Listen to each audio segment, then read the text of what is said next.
So, turning it up a little higher.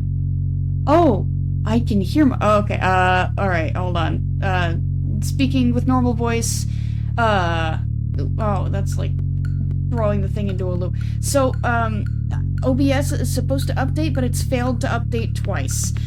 So I've just been skipping this update, but it keeps asking to update, and I think it's kind of messed everything up in the process. I know, right? Okay, hang on. It may be in advanced properties, because I don't want to be able to hear myself when I'm talking. It's completely throwing me off.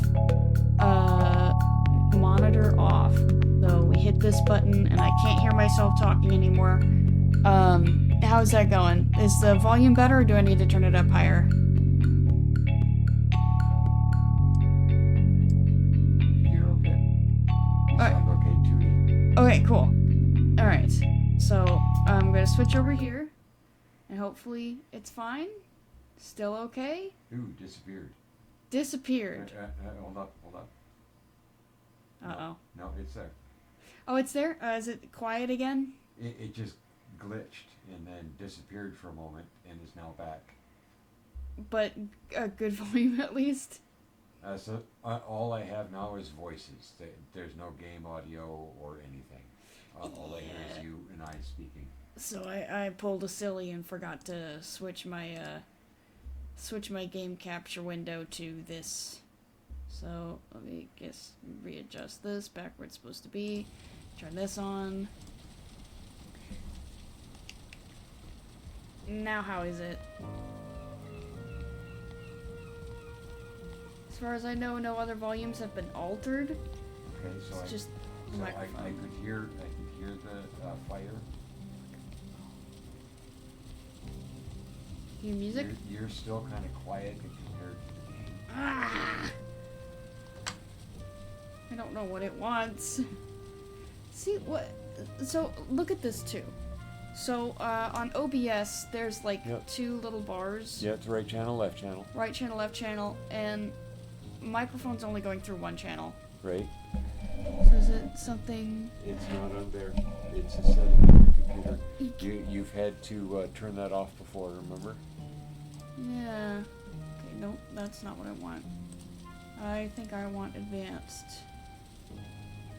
To microphone, monitor off. See, but okay, now I'm turning these all off and back on. That hasn't done anything. No, because your monitor is off anyway. So clicking those doesn't do anything for you because nothing is turned on there. So no. You would have to activate something there and put it through a multi-track mixer, which you don't have. See, but I haven't had to do anything to the others to have them do that. They just kind of do that on their own, so I don't know why the microphone is messed up. Hello, Ron. Thank you for the first redeem. We're trying to figure out some microphone issues. I have no idea what's going on here.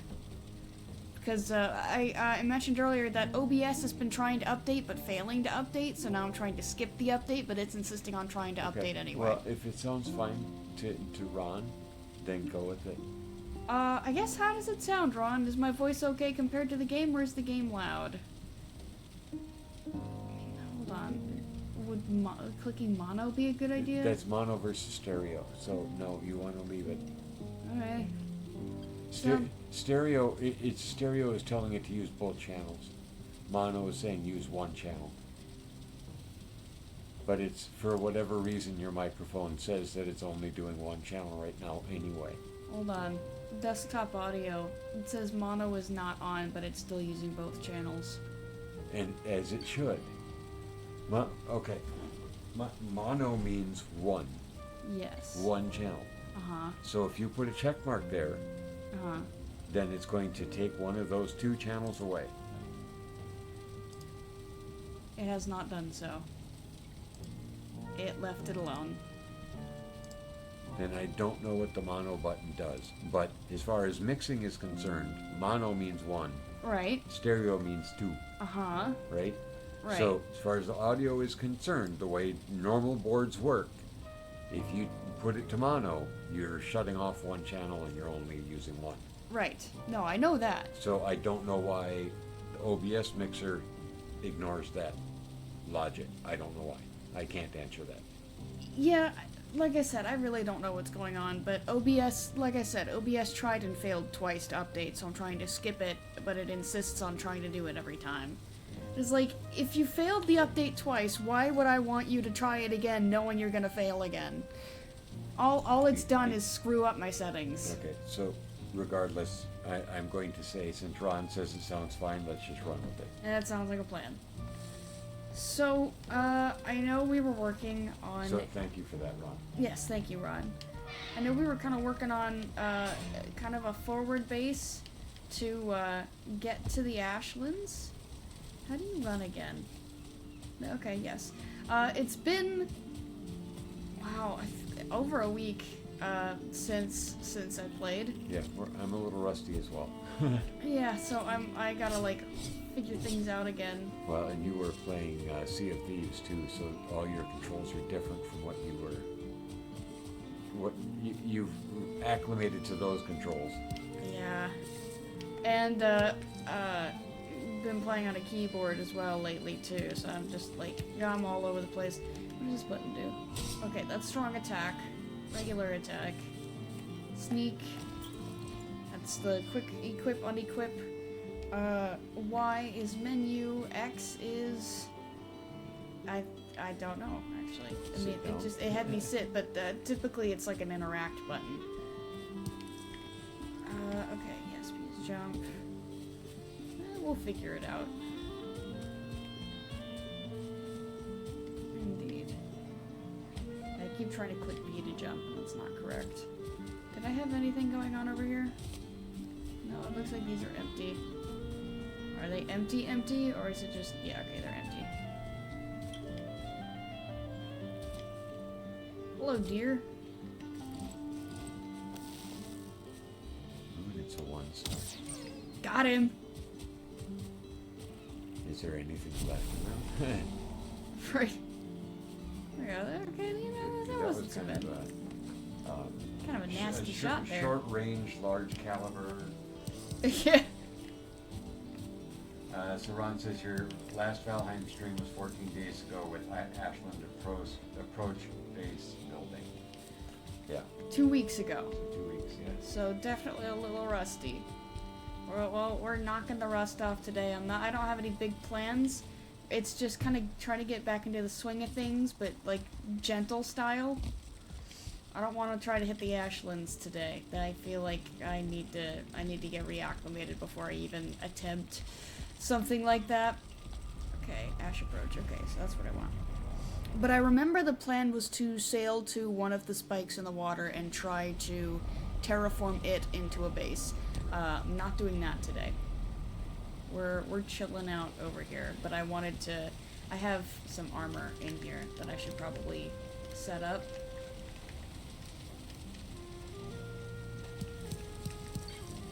There we go. So, backup is here, ready to go. And now I try to remember how I had this set. I think that's the way. Looks right. Yeah, yes. Because this is where boat is. You know what? I haven't even marked that the boat's here. So Ron says the sway of things, the wobble of things. We are wobbling over here. Which reminds me of a childhood toy. A wobble? The wobbles, yeah, that's what they were called. No, they were the weebles, sorry. The weebles always wobble, but they never fall down. That was the oh, tagline. Those, yeah. So it was basically, it was an egg-shaped plastic toy that had just like faces and outfits, you know, as like a paper insert inside this plastic egg, clear egg. And it was weighted in the bottom, of course, and so the thing was you could never knock them over because they were egg-shaped and they had to weight in the bottom, so they would always correct themselves to always be standing up. I remember so, those. Yep, the weevils always wobble, but they never fall down. I do recall. Yeah, you remember those because my mom still had them. And well, so when you would go to Grandma's house, she actually had some to play with. Yeah, plus they were... That was very much a 70s toy. They're still a thing, as well. Okay. They may have resurfaced, but, well, yeah, kind of like the pet rock came back for a while. And that was a 70s thing as well. Yeah, literally, it was a pet rock. I know. There's a rock with, googly eyes painted on it, and, a piece of felt for a mustache, all that kind of stuff, yeah. Those were the days. We'd play with a stick. Play with a rock, play with a Play stick. with a rock. I got a rock. I've already found the quick sort button again. This is reassuring to me. I'm gonna go ahead and cook the serpent meat. There is no room.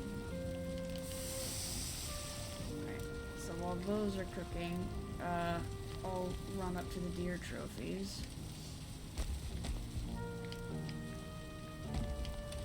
Quick sort. I don't know.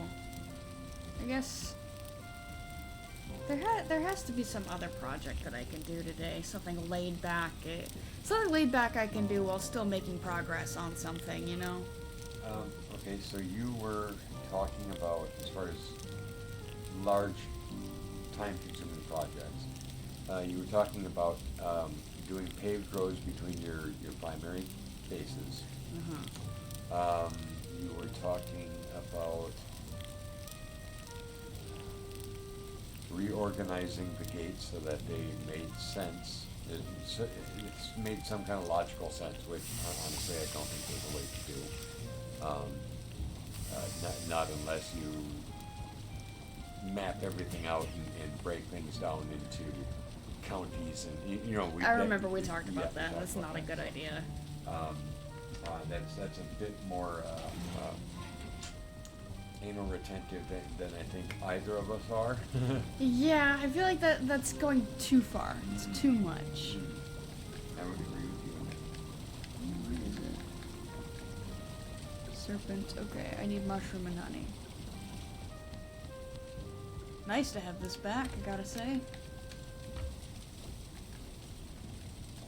No, I want, what's the quick grab again? There we go. Another quick grab over here. This would be a bad time for a raid. It's just like I'm getting my land legs back, and then it's like, oh, by the way, nope, that's not it. There's something that I can do. There's a button I can press. It's not split. Oh, there we go. Right at the bottom there. It's just like, man, I've got to get back into the swing of things. I got to figure out how to play Valheim again. They were bros, man. Shit! I figured out real quick and in a hurry, but I would not have a good time. What was the button again? Whoops. There wasn't that one. It was the other one. There we go. I'm actually going to put the serpent away for now, though. Just because it's a little harder to replenish those. Yes, I remember the paving project. I guess we can do it. I'm not excited about it, but it's something I've talked about long enough that I should probably just do it, huh? Well, I don't know. Are there other islands you wanted to explore? You know what? Exploring does sound a little more exciting. Without being too exciting. Yeah, we can do that. Ah. Yeah, alright. Well, let me see here. Oh, there's another elder all the way out there. I'm gonna leave the boat here, though. I'm gonna leave the boat where it is, because I feel like it'll be a pain to get back over there. Well, that's not even the boat that I want to use. I'm not even gonna worry about it. We've got teleports. It's fine. Yeah, so West Forest. This has barely been explored. I don't even know why I was over here in the first place. Why did I land here? Like, I landed and then went, nope, and left. Yeah, okay. I- West Forest. And I think we just landed there on the way round. I think so too. Like, I thought it was going to be a bigger land mass than it was. So where is... You know what? Where's the list? Where is it? Where is West Forest? It is on the outer ring of floor 2. Okay, outer ring of floor 2. So I'm in the right area. Not that one though, because I'm on, this is floor 3. Yeah, that's why. It's over here somewhere. Outer ring. So don't die, rock. Okay, Wolf Tame, Plains Tower, Plains Shore, Checkpoint, Mistlands, Fear, Wergar, Mist Mounta, Smold, Howl, Spire, Unfortunate, West Forest. Okay, there we go. We will explore this landmass and see what riches it has to offer us.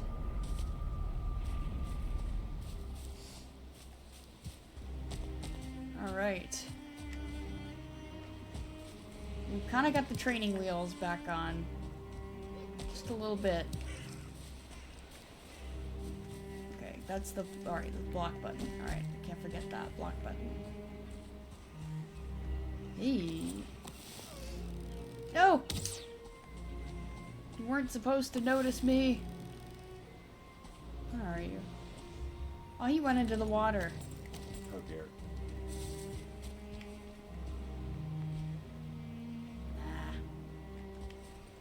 Oh well. Are you doing okay? Yeah, I'm doing alright. Well, I know the sight of deer in the water is kind That's an old joke.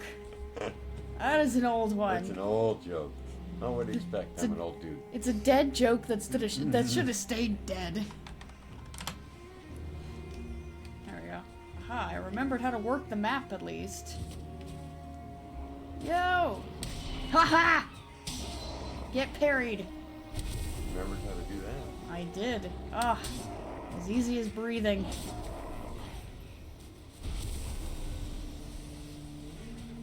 Oh, you said breathing. I thought you meant... I'm just not going to acknowledge that one. I'll let that one go. Hey, you were just watching deer in the water, so... I'm gonna be the bigger man here and not acknowledge it. Okay, then.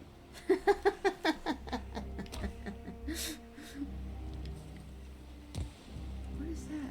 Is that a... Oh, I bet that's Is that stone. a spawn point, or is it just a No, it's just a- missed spot? Yeah, it's just a missed spot. Nope, there's deer down there. He's chilled back out again. Splat. One of the few times where having the reticle actually on the deer is Useful. yeah, accurate to where it's going to be instead of aiming above it. Oh, look, a thistle. You know No, what it's it- not. It's carrot seed. Yep, no, you can't whistle for the thistle this time because there's no thistle. Oh, Sorry to say, there's no thistle here. sorry to say. I've definitely been over here. But, you know what I forgot? Hey, thistle! There's a second deer. Double kill.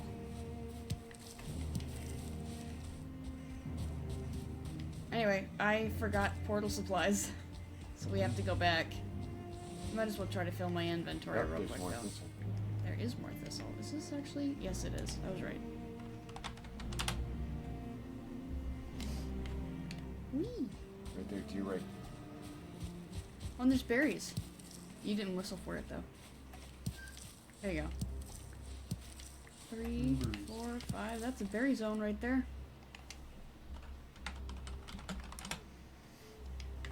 And another deer nearby.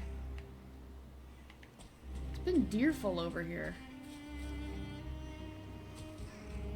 This will be a good way to fill the inventory right here. Oh wait, I already have this. We've been here. It's been marked. It's been X'd out actually, so we've definitely been here. Nothing saying we can't explore a little more thistle. It's 3 thistles. You know what? Let me head back to the portal.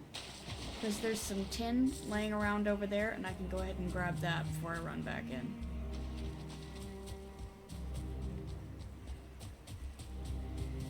No, I just saw it. There it is. Not that we often have need for tin, but it's here. Aha! There you are.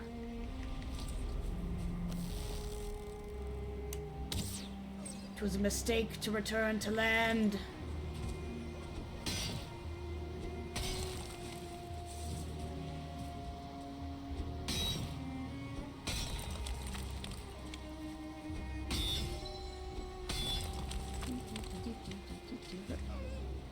Oh, there was a second deer.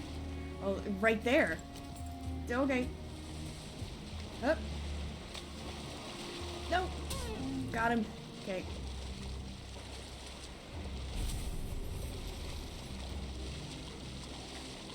Yay! And it was shallow enough that I can just grab the stuff. And there's the thistle. And there's thistle. 2 thistle.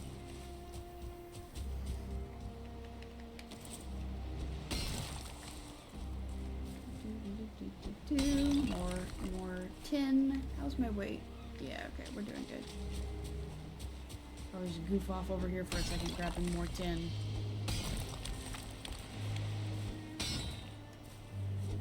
There's a mushroom there too. But do I have room for it? I don't. What? What? Oh, I see. I see what's happened. So is this a mushroom spot, or is this just the one? Just the one, so far. But there's tin. Wow, that's actually pretty far inland for tin. Guess it's a depth thing. Yeah, see? Only mushroom. F.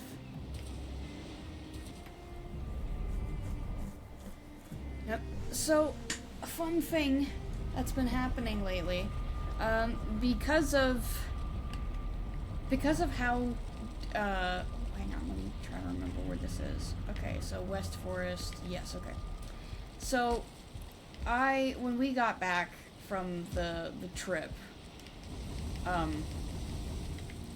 I ended up, I was tired, so I slept, right? But I kind of messed up my sleep schedule doing that. Not that it was, like, perfect to begin with, but, now it's to the point where I get sleepy at 8 p.m., which is not so cool, because, that's when I have to start getting ready for stream.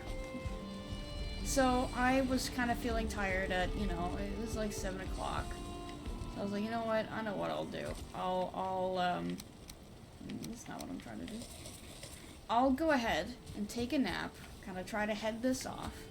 And then when I wake up, I'll be nice and refreshed, and I won't be sleepy, and I'll be ready to go. And, it didn't really work that way. All I did was make myself even more tired. That was fun. I have a fun new thing to break. Yay. Yippee! Welcome to everybody else's life. Oh, yeah? Yeah. Getting tired at 8 a.m., is that what you mean? 8 p.m. 8 p.m. Sure. Well, so, wait, what do you mean by everyone else's life, then? Sleeping at night. Oh, I sleep at night. I've slept at night. Once upon a time. No, Past tense. I know I sleep at night. It's just sometimes that night is, like, kind of early-ish in the morning, but Right. there is, like, an overlap of time in there. Yep. There is. I hear your words. How dare you? How dare you talk to me this way? Yep. I'm just keeping track. I know you are. You are so good at it, and you always do it. How dare you do something that is expected of you? Like, totally normal to your personality. Right? Yep. Something, a precedent has long been set for this. Alright, so there you go. It's right there. Haha. Probably part of why you have I enjoy your company. your life.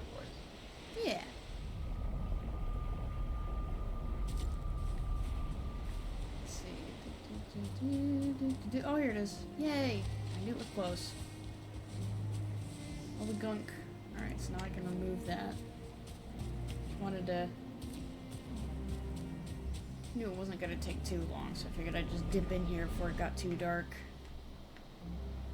Well, Seekers will be, Seekers will be quite the reintroduction, wouldn't it? You know?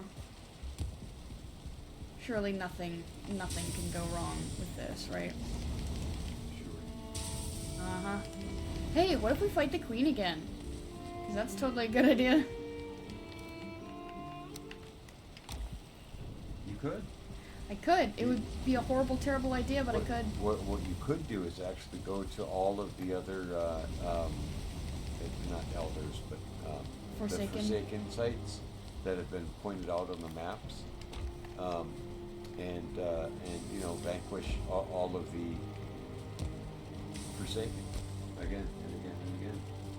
Well, I have yet to fight the bone mass again.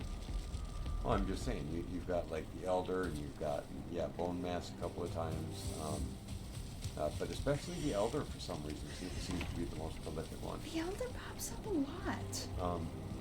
Yeah, so it's like there's one on every continent, it seems. I don't know if that's true. There's a lot of Elders, but I don't know if that's necessarily true. They have like a range. That's what it looks like. Eepee. Do I have my water here? I do. It's behind me. Oh, another fun thing I did. I strained my neck a bit. And I thought I could kind of get away with it, and it's like, it'd be fine, but it's been sore the past few days, so it's like, I didn't get away with it like I thought I did. The conses have quenched, and I still feel it. Not even, like, quenched, they are quenching. The conses are currently quenching. So I've gotta be careful with my neck. It's always fun to strain the neck. I would argue it's literally a pain in the neck. I'd argue it's one of the more painful places to strain. Is your neck. Do you remember? Oh goodness. How long ago was that I strained my neck so bad I had to start seeing a chiropractor because I essentially threw my neck out. It was a couple years ago. But yeah, where I couldn't turn my head anymore, and my neck was essentially locked in at a specific angle. Yeah. That was fun. Yeah, totally. Yeah, man, I do remember that. It was a source of annoyance and pain. Yeah, and that took several weeks to be able to turn my head again. I would argue like a couple months. Well, months for full range of motion, but weeks just to be able to like look from one shoulder to the other. Yeah, it was a bad one. That was not fun. So was there ever like, was it just a strain? It was just a strain. It was bad posture. It just extended time of bad posture, and then I turned my head too fast and kind of. It all just came home to roost. Yep. Yeah, I had my neck kind of at a weird angle, and I ended up turning it in such a way. Well, and then actually on this last trip, when you were straining to grab something from the middle seat. Yes, that's exactly what happened. Yeah, you went like, yeah. There you were. You know when, it makes me think of a cord, not a cord, it's not steel rope, but you know what I'm talking about. It's not a cord, it's not a cable, thank you. It's like when a cable, you hear it kind of make that twang noise when it's coming under pressure. Yep. That's what it makes me think of every time I have like a twinge like that. You know what I'm talking about? Where it's just like, it's like a snap. And it's like, whoop, ouch. I did an oopsie. Oh, that's not good. Oh, ow. Oh, no. Oh, no. Oh, hi. Jeez, lots of deer. Not even worried about them right now, though. Hey, I've been... Hey, buddy! How's it going?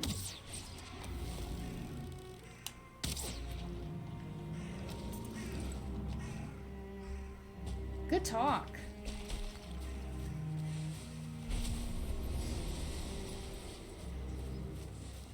Oh, I'm glad I heard him. I didn't even see him. Didn't even think to look until he made a noise. Okay, we're going into plains now, so I gotta pay a little more attention to what I'm doing. Not a whole heck of a lot more, but yeah, more than I was. Okay, that's just a rock. It looks like there's swamp over there, but I'm not gonna fool with it right now.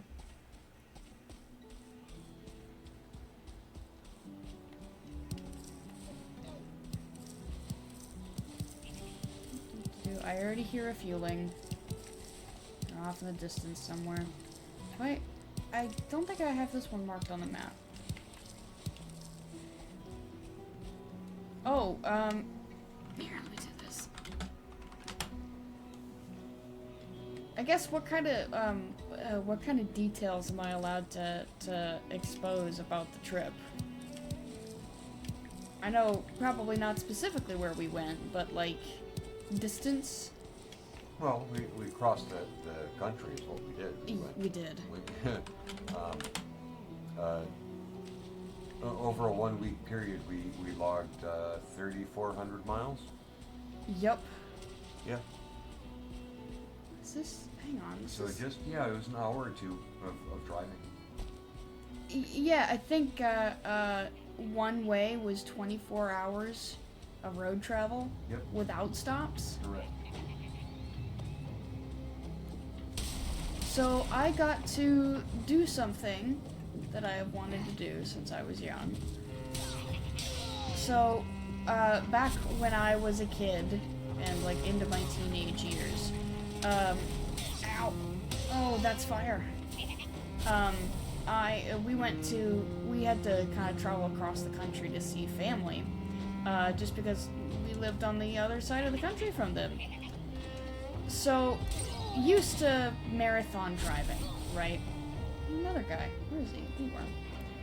But, you know those, like, if you've ever been traveling across the country, at least in the US, you know that, especially if you travel on the interstate, these gas stations, these travel centers that you come across, they have a lot of souvenir stuff for, like, the state that you're in. And, it used to be that, like, it was like, you know, I really want to get, like, a commemorative thing, you know, even though we're just passing through, I feel like it would be a cool thing to collect, but I was never allowed to collect them, you know. It was just, you know, back when, like, I didn't have my own money, so I would have had to, like, ask Dad to buy something, so it was always a no, right, because, like, you don't need that.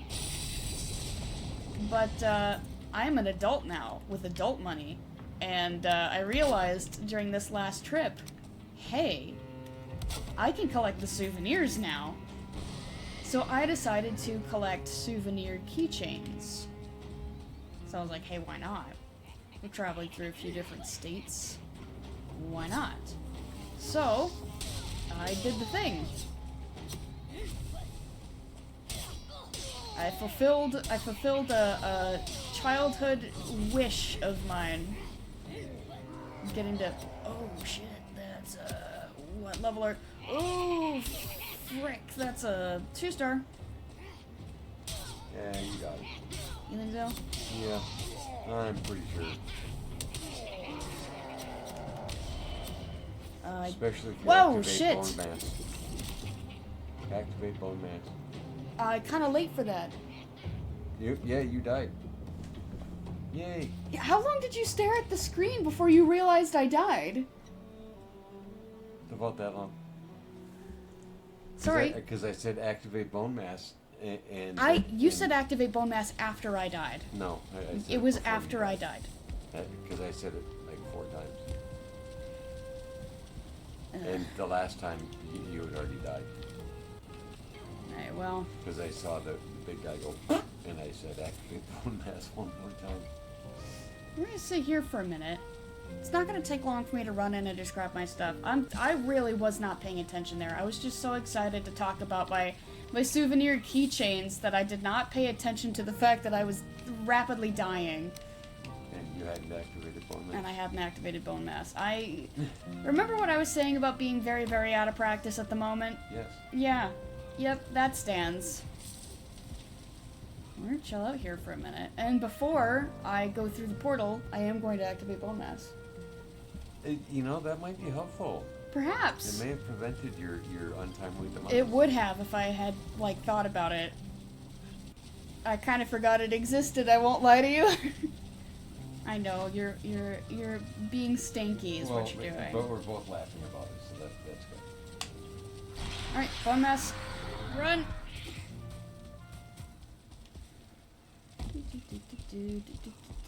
This is going to hurt a lot until I get my stuff.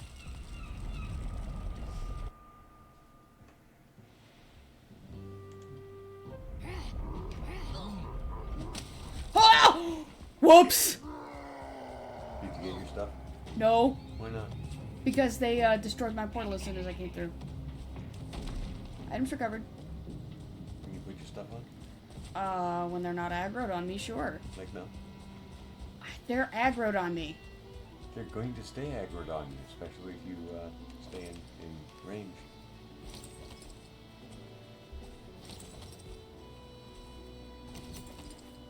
You have your sword?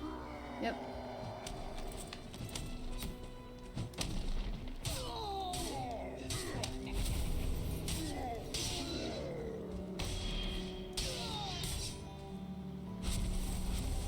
Not so tough, not so tough.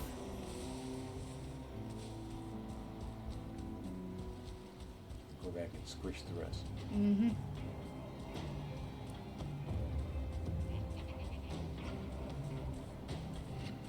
Wait, why am I so... Okay, quit it. This is where you quit now. This is where you stop doing that. You feel stronger.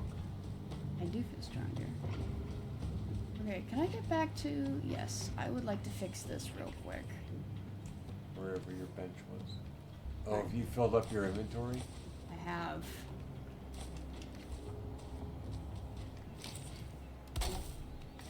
There we go. So now you can pick that stuff back up, go through, put your inventory away.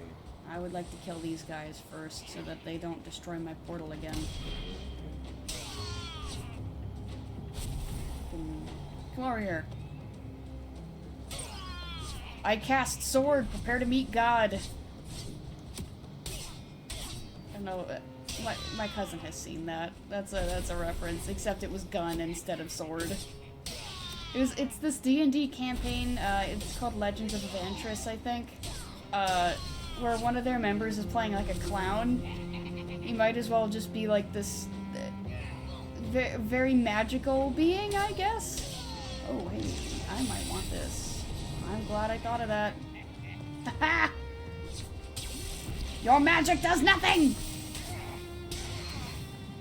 Oh, did you have the magic resistance as well? Yeah, I turned on the fire resistance right as I saw him, but before he saw me. Yeah, 'cause your cloak, yeah. So I still hear them, but I cannot see them. They're probably, yes, they're up there.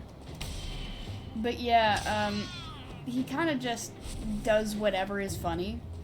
Within reason, there are limits that the DM imposes, so he can't just do whatever he wants, but it's like a lot of what fuels his actions are whatever is funny at the time. And so, for some reason, he's able to just summon a gun, even though he's in a campaign where they primarily use, like, swords and things like that. And so, at one point, you know, he says, "I cast a gun, prepare to meet God." It was very funny. It doesn't quite hit the same, when it's a sword, but... Alright, well... Have at you, fueling!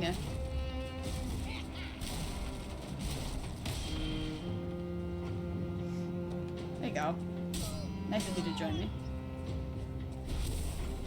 Hey guys! You mind coming down here so I can kill you and stuff?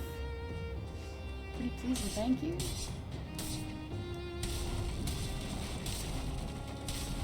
defenses. I am removing them. No longer may you hide above me. You are forced to come down to my level. I was about to say at your leisure. There you go. Is he the only guy? Or are there other guys? Ooh, there is goop nearby though, so I might run into them.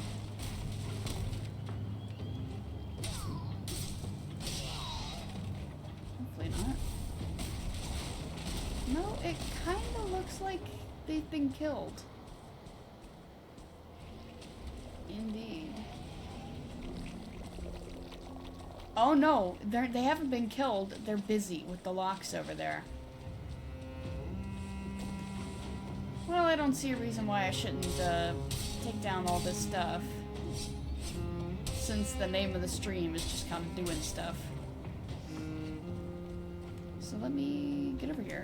Do this. Leave that there. Just remove that.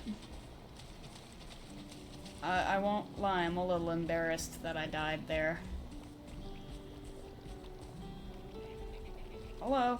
Oh, whoops. I didn't mean to aggro both of you. Hey, if you want to help, if you'd be so kind.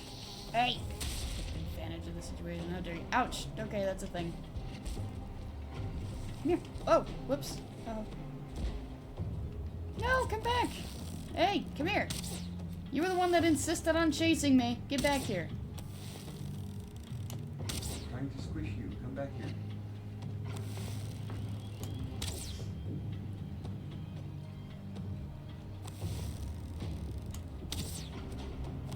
I missed.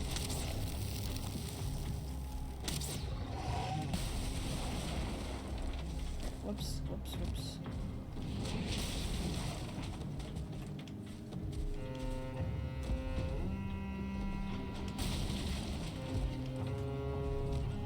Do the big attack again. There you go. Thank you. Now this one next.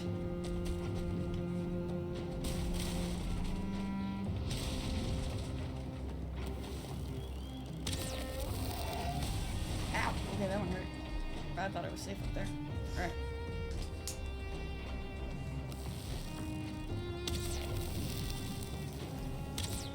That way I'm still doing damage to him while he's doing stuff.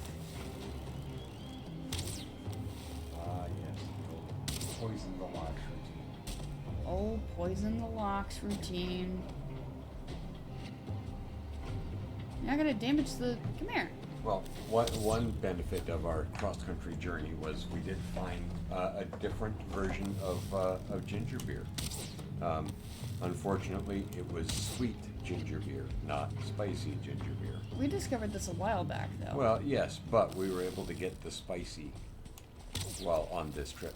True, we were. So, yeah, the local variety is sweet, and the faraway variety is spicy. But so my one of the family members that we were visiting was my mother, and she misunderstood when I went to the store and saw that they had the spicy variety. Nice shot. Thank you. And so I bought 2 cases of it. Now she was thinking too gross, so a case of cases, right? So not the 12-pack, which is what these were. She was thinking 144 pack. And so that, yeah, she's like, you bought, 2 gross of this drink. It's like, no, I bought 2 12-packs. Well, I think technically it's a 24 pack. Yeah, it's a 24 pack bottle. But so yeah, she was thinking, yeah, 12 cases of 12 essentially, and it was just flabbergasted that I buy so much. Which that's a lot. That is a lot, but Not as much as she thought. not as much as she thought. But at the same shot,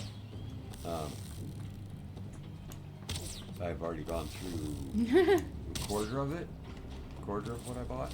So You are a big fan. I am a big fan of the ginger beer. I am.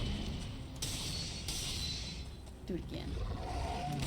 am doing, what, 2 bottles a day, I think. Nice. So, yes and no. Well, it just goes to show you're really enjoying it. That I am. Ouch. Ow. And fortunately, it's not super expensive, so it's Yeah, it's not like you're paying $5 a bottle or anything. correct. Which, if I was buying it online, I very well could be spending that much. Because when I found the other It's brand, kinda my outrageous. preferred brand, Yeah. um, because they actually use it for mixing drinks at bars and stuff. Specifically a Moscow Mule, where they I think was it ginger or vodka? Not ginger, but gin. It was I don't know. vodka. It was vodka. Vodka, okay. But yeah, it's one of the primary ingredients in that. So they sell a lot to the bars, right? Well, a lot of bartenders, when they're placing their orders, they're like, I just need to have it, and it's the boss that's got to pay for it. What do they care? And so a lot of the vendors that I have found for it online take advantage of that fact that they may not be the most frugal people in the world ordering for their business. You know what I mean? And They really charge a lot. they charge a lot for it. Yeah, you can pay $5-6 a bottle, and it's like that's crazy. Absolutely crazy to spend that much. It's like I like it, but I don't like it that much that I would consider spending that kind of money for a soft drink. $6 for a 12-ounce bottle is crazy. Yeah, that's a lot. That's like import, right? Yep. Import prices. These things happen. On the plus side, shows how much of an effect your competence and experience has on whether you get killed or not. Just need practice and learning. This is true. It's just getting back into practice. Well, and I didn't take it too hard either, because it was just okay, grab some food, grab potions, get back to the place, grab the stuff, and go back into it. So there's been improvement there. Of at least I feel like there's improvement there in not taking the loss so hard. But you know what? That was also I knew I messed up. Well, I say that, but knowing that I messed up has not helped in the past. I guess it's just, it was not a costly mistake. It was very easy to run back and get my stuff. Not like the Ashlands, where you have to fight tooth and nail even just to get back to the place, not even thinking about whether or not you'll be able to grab the stuff or not, That was a very costly mistake, and one that I have yet to recover from.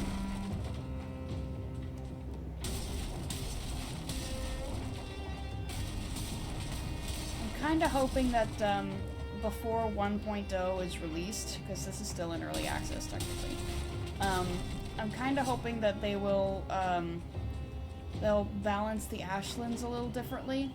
Maybe not necessarily make it a whole lot easier, but just like it's hell to try to get to the Ashlands.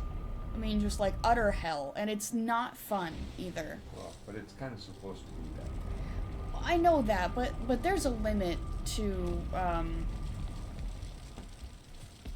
Yeah, there's an amount of abuse that you have to endure yeah. for it that at the moment feels excessive. At least at the moment, feels excessive. Yeah. And it's like once I pass the hurdle, it won't be so bad. Well, and I'm going to say this, and that you felt the same way about the swamp when you first got to the swamp, until you got some better equipment and just more exposure to it. And it was the same way when you were going into the mountains, and it was, each new biome was there was a significant change from one that you were used to the one you were going into. What's he saying? Oh, we've read it before. Okay. He's talking about, Telod and I won't submit. But and that's, I'm not criticizing the gameplay. It's just each step up has been not traumatic, but difficult, right? Right. But then it's still doable. Right, but once you're there for a while, You get the hang of it. Yeah, I mean, you essentially, once you take so many knocks, right, then you're more comfortable with it. You're okay with it.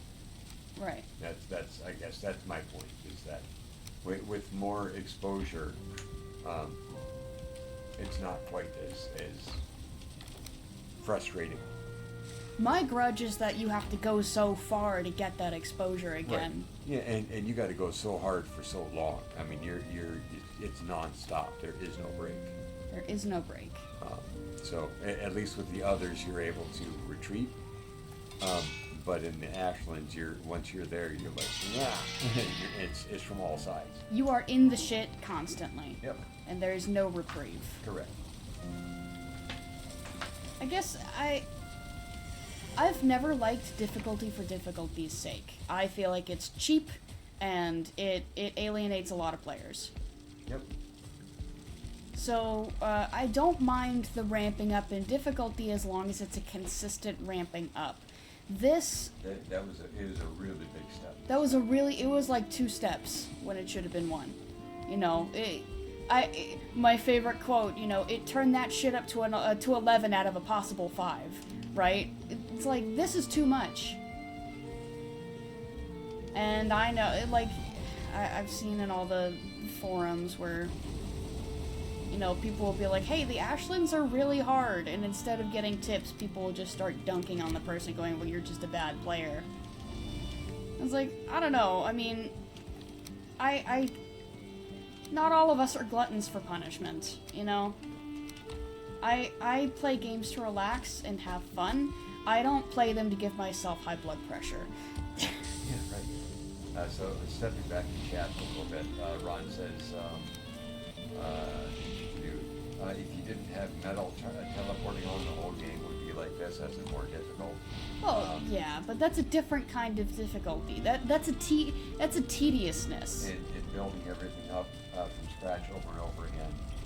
But she does like your quote. Oh yeah, and I can't. I can't claim credit for it. It's actually from an NSP song. Oh, what's it called? Unicorn Wizard. That's what it is. Because the first lyrics are, sometimes I wish I was even more awesome than I already am. Sometimes I wish I could turn that shit up to an 11 out of a possible 5. And then it goes into Unicorn Wizard. So it's one of my favorite quotes, and obviously I quote it a lot, but it's the truth, you know. And it's been very relevant. Sometimes they will just turn things up to 11 out of a possible 5. But it's like, you need to chill out. So like I said, I'm not saying that games cannot get harder as you go on, because if they don't get at least a little more difficult, it gets boring. So I get it. I understand it. And it's not, I appreciate the trying to keep things fresh. But there's only so far you can go before it's just a lot, before it's just too much. It feels like abuse. It feels like abuse. And then it's like, what's the reward for this?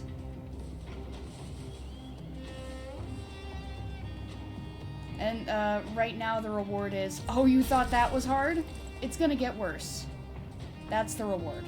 It's like, that's not a worthwhile reward to me. And I think part of the reason why I kind of, every now and then, I kind of go through like cycles of playing Valheim in my off time and doing other things in my off time, and I'm in the doing other things in my off time stage right now. But a lot of that, at least in recent streams, I guess, has been fueled by the fact that right now I'm not finding it very worth it to continue to try to push into the Ashlands if all it's going to do is kick my ass.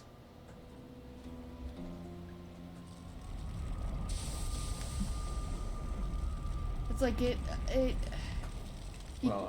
got to give me something to work with. And one of the things that you had said before was that a lot of the advice was that the Ashlands is really geared for multiplayer, where you're going in as a team. And I think Ron's actually made that comment as well. That I could be wrong on that. I'm just from my faulty memory.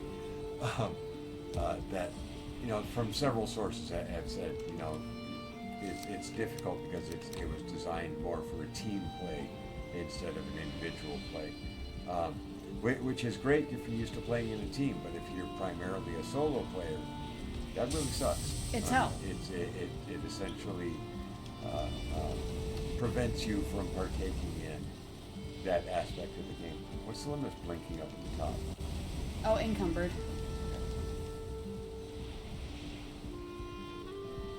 Yeah, and part of my salt as well with the Valheim community, it's that so many people just love to dog on people that aren't as good at the game as them, which you'll find that in a lot of communities. Valheim is not unique in that regard. Yeah, that's welcome to the internet, unfortunately. Yeah. There are douche canoes everywhere you look. But, yeah, so... sorry, never mind. Eh? No, I'm not going to finish that statement. Alright, fair. So yeah, it's like there are people out there genuinely asking for advice, and it's like 25% of the time you will get people that are actually trying to help you. And 75% of the time you will get people that will just, like, tear you down more. It's like, cool, not what I was asking for. You didn't have to be a dick about it. I was looking for help. They can't get over themselves. So that's another part of my salt. Is that, most of the time when you ask for advice, you are just ridiculed. And it's weird because in the same places that I have seen, this ridiculing happen, there are a lot of folks that are like, oh yeah, the Valheim community's great, they're so welcoming and helpful, and it's like, not from what I've seen. From what I've seen, a lot of them are assholes. So I guess I'm just on the wrong side of it. Like, I need to find the groups. But yeah, it's like the difficulty paired with the people being not cool is kind of what's kind of cramping my style about the Ashlands. Is just all of that gunk. I guess the way I'm looking at it is you'll get back there when you want to get back there. Yeah. You're under no pressure. You know that. I'm under a little pressure. After a while, without progress, these Valheim streams are gonna get a little boring. So I feel like I need something to spice it up. But right now, the Ashlands is too much. I gotta get back there. Gotta get back to a point where I'm willing to be hurt again. Essentially. I often hit a similar emotional wall in games, usually far earlier. Typically I do too, but streaming has been quite the motivator. Because I have this crippling fear of disappointing others. And so that is often my motivation to keep pushing me forward. That being said, there are exceptions to the rule, i.e. Alien Isolation. I know people wanted me to continue playing that game. No. I will disappoint you on that one. But yeah, if I was just playing this in my off time, I wouldn't have made it this far. I would have hit the swamp, been like, nope, and not picked it up again. So the fear of disappointment has really pushed me.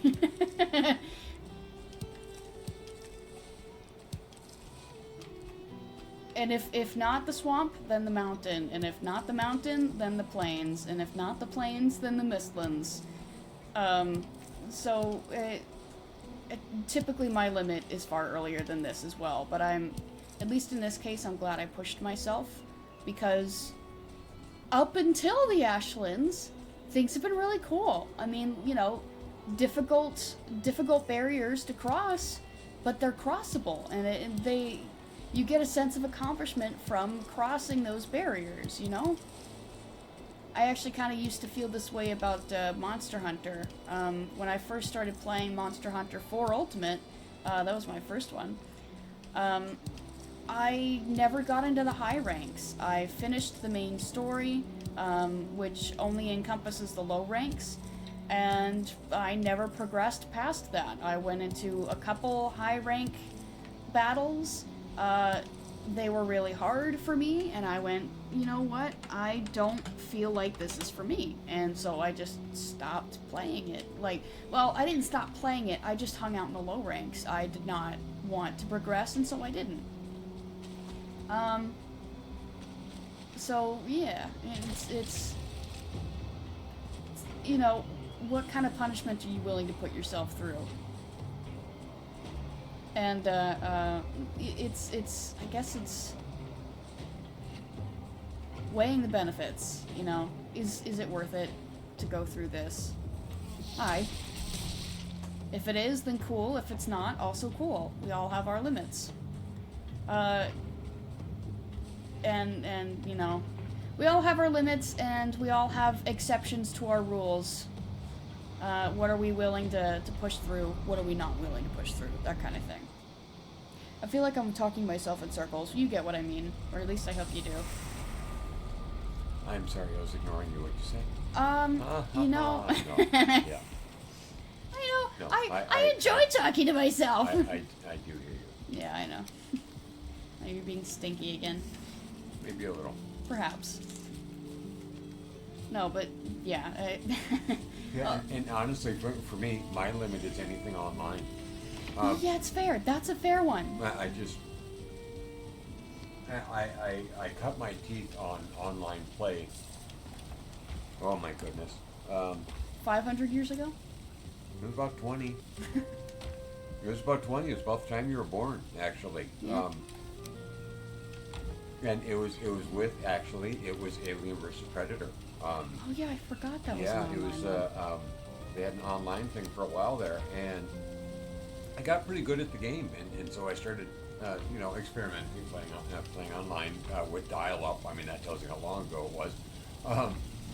But I got tired of the, you know, the 8-year-old boys that had the cheats on, that were invincible, and would spawn camp and just keep killing you over and over and over again. You know, that type of behavior, and then trash talk. And I'm like, how old are you? You know what I mean? Shouldn't you be in school? Right, but just the fact that some people let their kids behave that way turned me off. The fact that they were obviously cheating, and there was no Like anti-cheat or any like yeah, enforcement of the none rules? of that existed. There was nothing you could do to stop it. So when somebody came in that was obviously cheating, you just had to deal with it, right? Well, so my way of dealing with it was to go, I'm just not going to do it anymore. It's not worth the aggravation for me. I'd rather just go continue to play offline on my own, and maybe get a little bored with the game because the online aspect was no longer, you know, available to me, because I was not willing to tolerate that behavior anymore. But that was that's my cutoff. Is I don't want to deal with it, so I'm not going to deal with it. That's very fair. Very fair. I'm willing to play online. Typically, if I'm playing with friends, or if it's like PvE. So like you're in a group with other people, but you're all like working towards the same goal. Right. There's a cooperative aspect. Yeah, everyone involved, every human involved is working towards the same goal. You know, but it gets a little harder when you're fighting against like a real team, you know, like team versus team, people versus people. Right. It gets a little more difficult for me. I'm still willing to do it, but it kind of makes me tear my hair out a little bit. Yep. I have to be in the right mood for it. And it gets, you know, my tolerance increases when I'm playing with my friends, but if I'm playing by myself, I'm not as willing to put myself through that. So I understand completely why that would be your limit.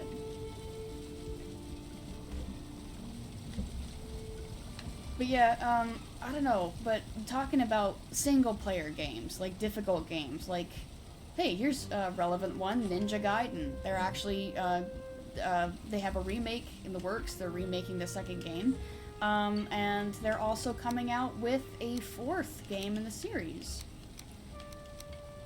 So, with that in mind, I've tried to play Ninja Gaiden before, and it was very difficult. I think I got through the first, 3 missions and went, I'm done. I think I'm good. Yeah, I've started was it the second one or the third one? I think it was. We don't have the third one. We have the first one and the second one, but we don't have the third. So I got maybe a third of the way through the second one. And then I put it down, and it's one of those games that you have to continuously build on the skills that you just learned, right? So you can't put it down and come back to it 3 months later and just start playing again if you've forgotten all the button combos and stuff like that, because you're constantly progressing in the game. So you have to essentially restart the game to relearn all the moves and then the combos, right? So I'd done that so many times. I started the game over 6 times. Oh, jeez. And well, just because I would get distracted by another game that came out, or I'd get frustrated because I get stuck somewhere or whatever. So yeah, the furthest I ever got was about a third of the way into the game. Yeah, just. So for me, you're like, hey, they're coming out with a new Ninja Gaiden. I'm like, well, I never finished the second one, So why would I be excited about Ninja Gaiden 9 when I haven't done 3 yet? Yeah, that's fair. It was really it's kind of exciting for me just because that universe, I really enjoy it. So I don't even play the Ninja Gaiden games. I tried to, like I said, I tried to play the first one, got through 3 missions and went no. So I enjoy the story. I'm not good at the game. That one's primed to be drained. That target. Yeah, I'm going to, but I've got some stuff to do first. It's just the way that they set up the terrain around it. It's half your work is done. Well, the way it was generated, yeah. But then you look over at my mom. I believe she played through the first one. I know she played through the second one. Aha. She never played the first one. What? She didn't play the first one? No, we got the second one with the Xbox 360, and it was years later that I found the original Xbox version. Was years later. Huh. So I don't think she actually ever played the first one. Oh my gosh, my life is a lie. But she played the second one quite a bit. I'm not sure that she finished it. She finished it. Okay. So then maybe I progressed farther than a third of the way through, but yeah, she played several games that I did not play. Assassin's Creed. Was She another loved she that played. one. Yeah, and I never got through orientation on it. There's too much sneaking for me, and sneaking was why I was playing. Yeah. You're like me. You're not a sneak person. Yeah. Which she enjoyed it, so. Yeah, it was fun to watch her play too, because she was good at it. It was like, man, that is not a skill that I have. I don't have the patience to sneak. No. Shock of all shocks. Right. Yeah, I was more into the car racing game at the time. Yeah, you played Burnout, played like Forza. Burnout quite a bit, and I played Flat Out. That's another one. Yep. Yeah, and the Lego games. I think I have pretty much every Almost Lego all of game them, that was released on the Nintendo. on the Xbox 360.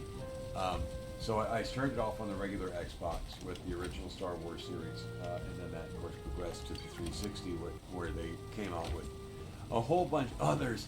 Up to the Avengers, I think was one of the last ones. Lord of the Rings was another Jurassic one. World was one of the last ones that they did, and then they transitioned to the Xbox One, which actually I think those were on both platforms.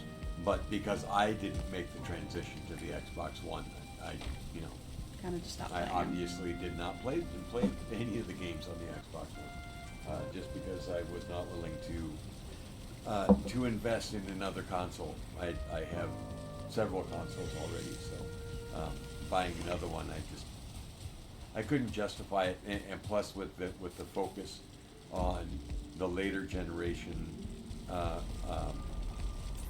for the cooperative play, the online play.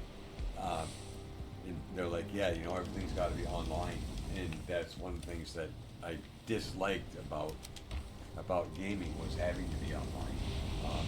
It was like, if everything's got to be online, why would I buy that console? Because that's not the style that I like to play.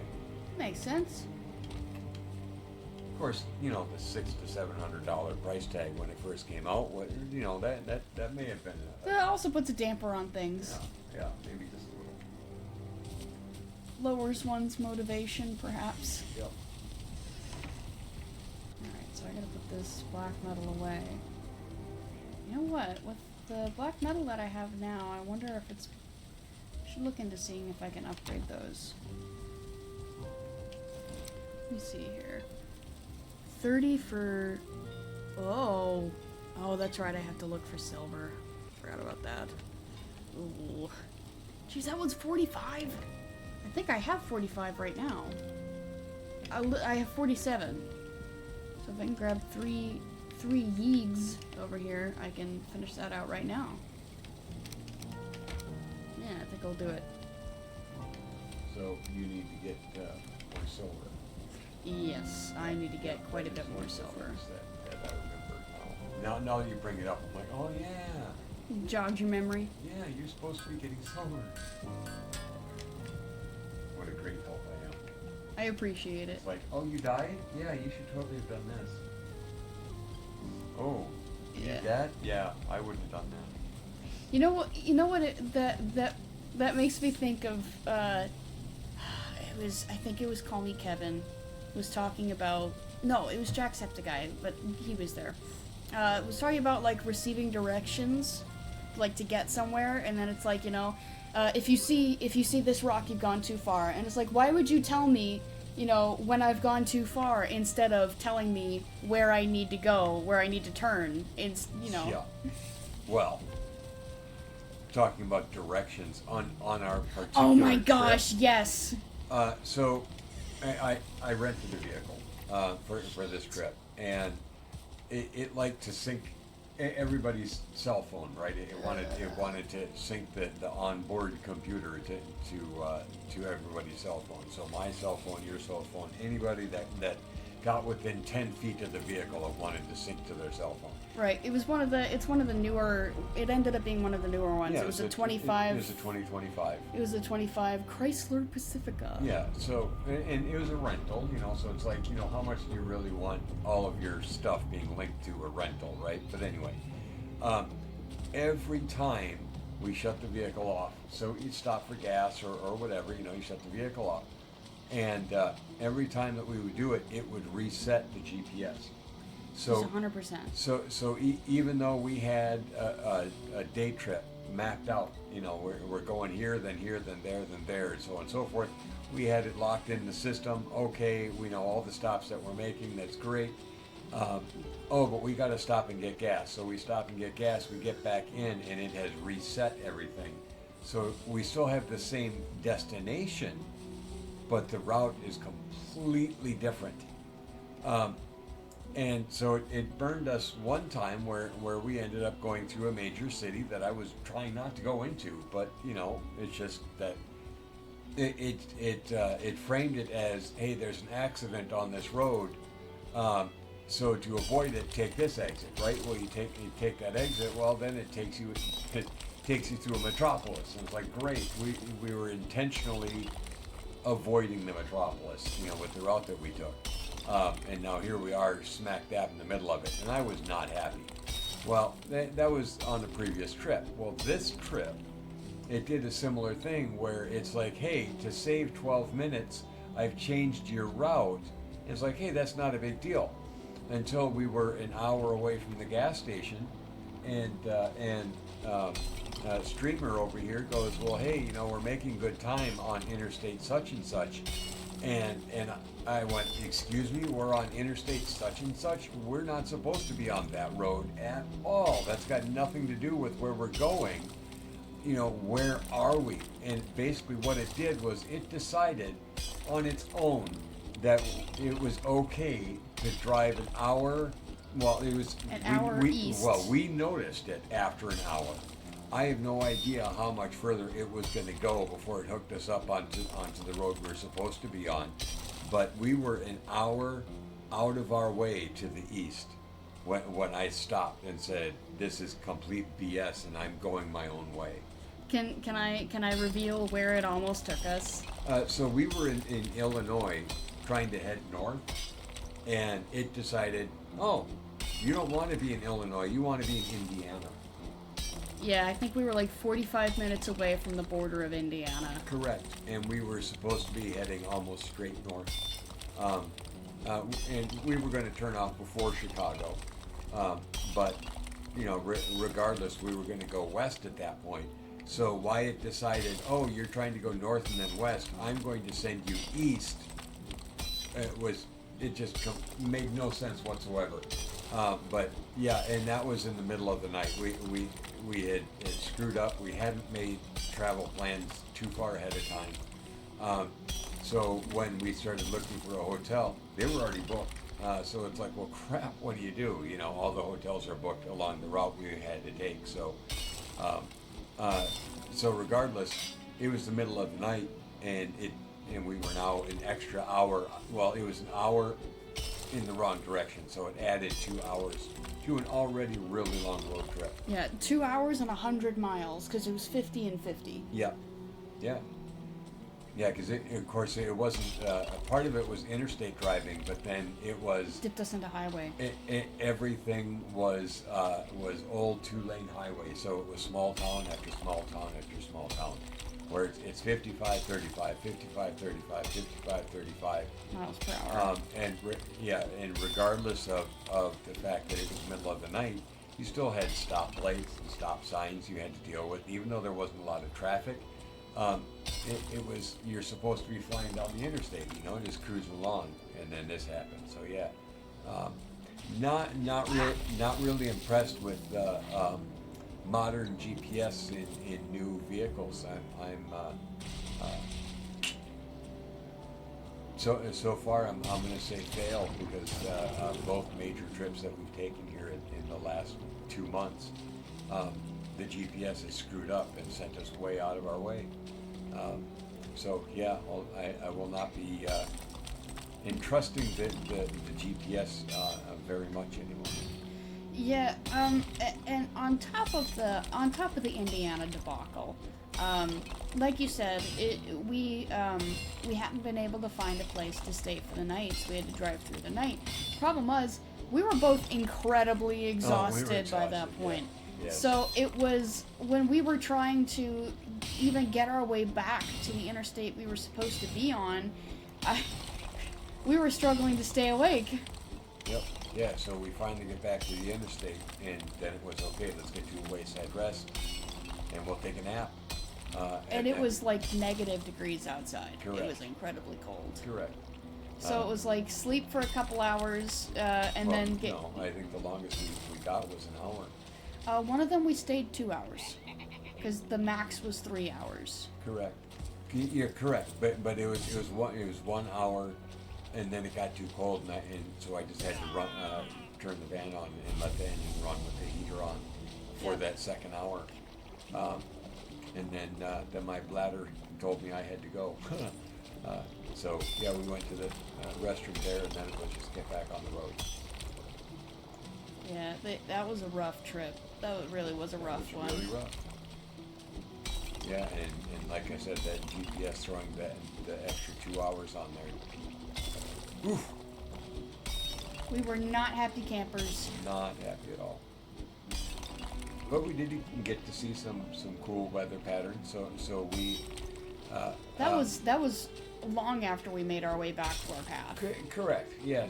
So basically, we encountered a frontal system where it went from it was about 20 above zero to about 10 degrees below zero, just within like 5 miles, right? So it was clear and sunny and 20 degrees, and then as we were driving down the road, we just saw this gray line going from horizon to horizon, and that was the frontal system of the cold front that we were crossing into, because it was, like I said, well, it was 10 below zero when we got back here, and it was gray and snowy, but so it was a distinct line, and just approaching, boom, there it was, right in the middle of it. That was interesting from just experiencing it, but Yeah, but the getting there. Really long story short. Yeah. The getting there was oof.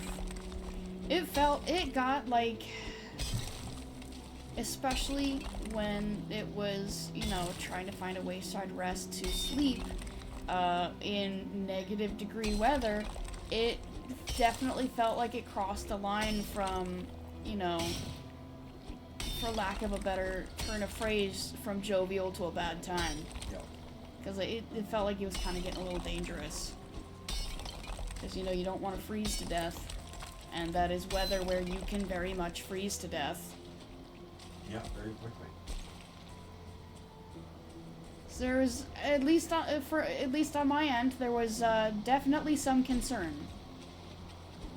Yeah, I wasn't as concerned as you, because You have experience. I've gone through similar before, but yeah, I've done the overnights at the wayside rest before. 3 hours, and then you drive to the next one, and you spend 3 hours, and then you drive to the next one. I've done that before. Yeah, but in -degree weather? Not in -degree weather, no, but it got pretty cold. It got really cold. It got really cold.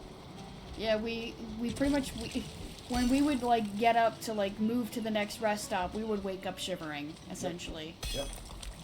It was, like I said, it definitely crossed a line from, this is, this is just what we have to do, to, okay, we need to be really, really careful about this, because this could go south fast. Yep.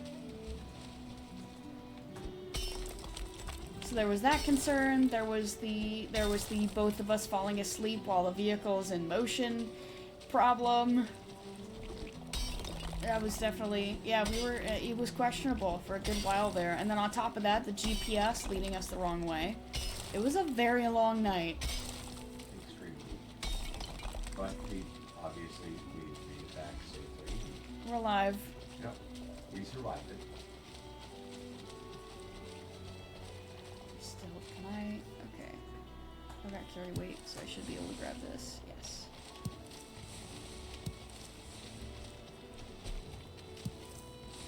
Yep, but I would say we've learned some things about how the GPS wants to do things, and that it doesn't line up with how we do things. Right. Well, and look at that car accident that we saw. So there was an accident on the interstate, and so of course GPS tries to give us a workaround, right? So it says take this exit, make a right turn, go a mile down the road, make a U-turn, drive back a mile, and then get back on the interstate. So literally, take exit number 1, go a mile down this side road, make a U-turn, drive back to exit number 1, and get back on the interstate. It was very silly. It was completely stupid. It's like, how is it? What is this do? What is this doing? And lo and behold, a bunch of people got off at this exit, and they must have had better GPS systems than we did, because they kept going, but we ended up just going back on, because like, what do you do? You're in the middle of nowhere, you have no idea where you are, right? So your choices are follow the GPS or not follow the GPS. And it was, you know what? I'm just going to get back on the highway, and we're gonna go through the traffic jam. I mean, that's all we could do. And the thing was, it said, oh, we're saving you like 2 hours or whatever by taking this detour, and it was less than a mile down the road, and we were in it maybe 10 minutes, and then we were past it, right? But according to the GPS, it's going to be hours upon hours upon hours. It's like, oh, this is stupid.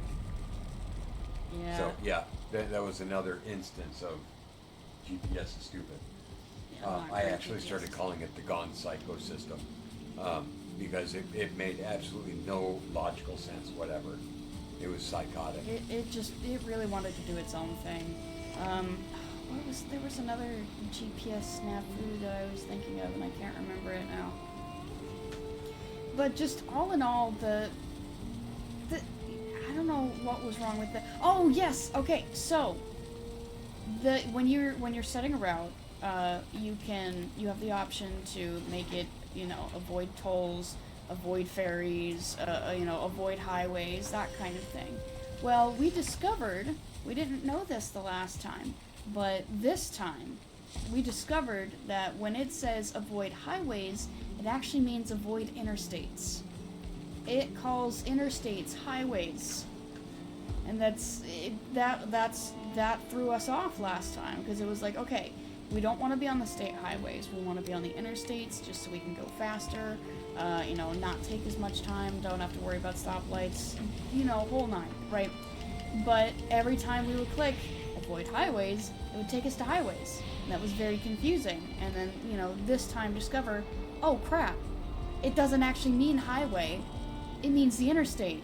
When you toggle that option, it means you want to avoid the interstate. Why would they call it a highway? Then that kind of sparked a discussion of, well, what do most people call it? Is it a regional thing? Like state route, state highway, interstate, that kind of thing. I don't remember much of that discussion, so I can't tell you what exactly the verdict was. That but was pretty much it. That different people call it different things, but saying highway versus interstate, that's a really, really, really big difference. it feels like a stretch. And the whole point of an interstate system is to be the most economical way for large groups of people and or goods to be transported from one spot to another. So that would actually be the preferred route,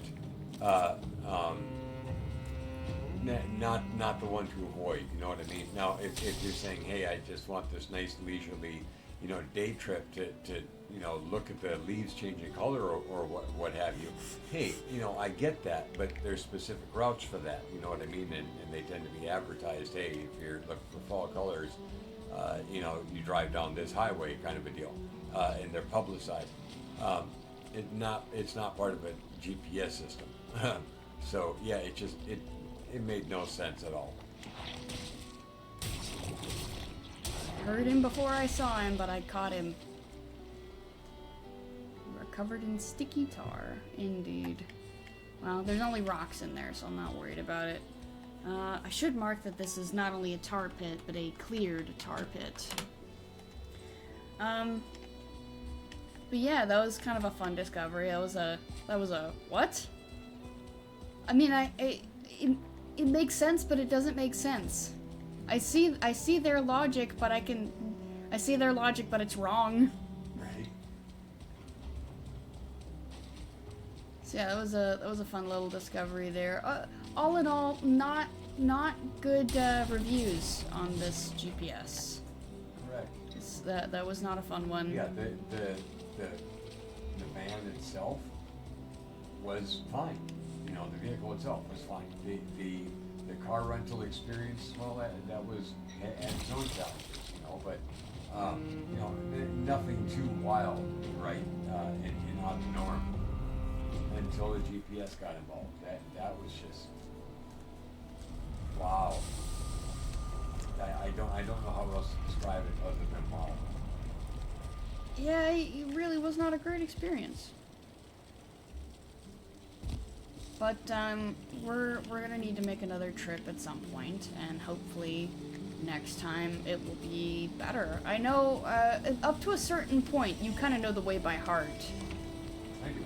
but it's essentially halfway through that directions are needed. Yeah, the first half I have memorized. We've driven that first half so many times that honestly, no directions are needed, but it is useful for when there are accidents on the road. Or road closures. Right. Especially with some of the weather that we're supposed to be going through, certain highways were being shut down because of the weather. What have you? So it's useful for that kind of stuff. But as far as the route itself in the first half, it's really not needed. And every time that we got in trouble was when I started relying on the GPS for actual route guidance and not traffic guidance, I guess. Yeah, it sucks that that's kind of how it played out, but you know, Very much did. that's how it worked. Do. Oh, hello, more berries.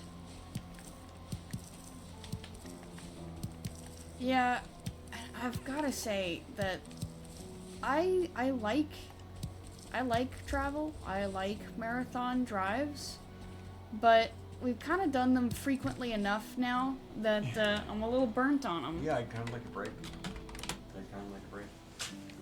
It's like, you know, I'd like to be able to use the bathroom whenever I want. Not have to worry about, you know, other people's driving as well, watching the other cars on the road and hoping they're not going to do something stupid. Like pulling out in front of a semi, that kind of thing.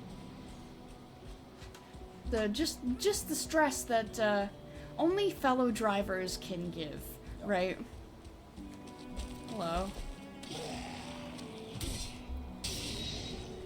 So, you know, there's that, and then it gets expensive too to drive across the country.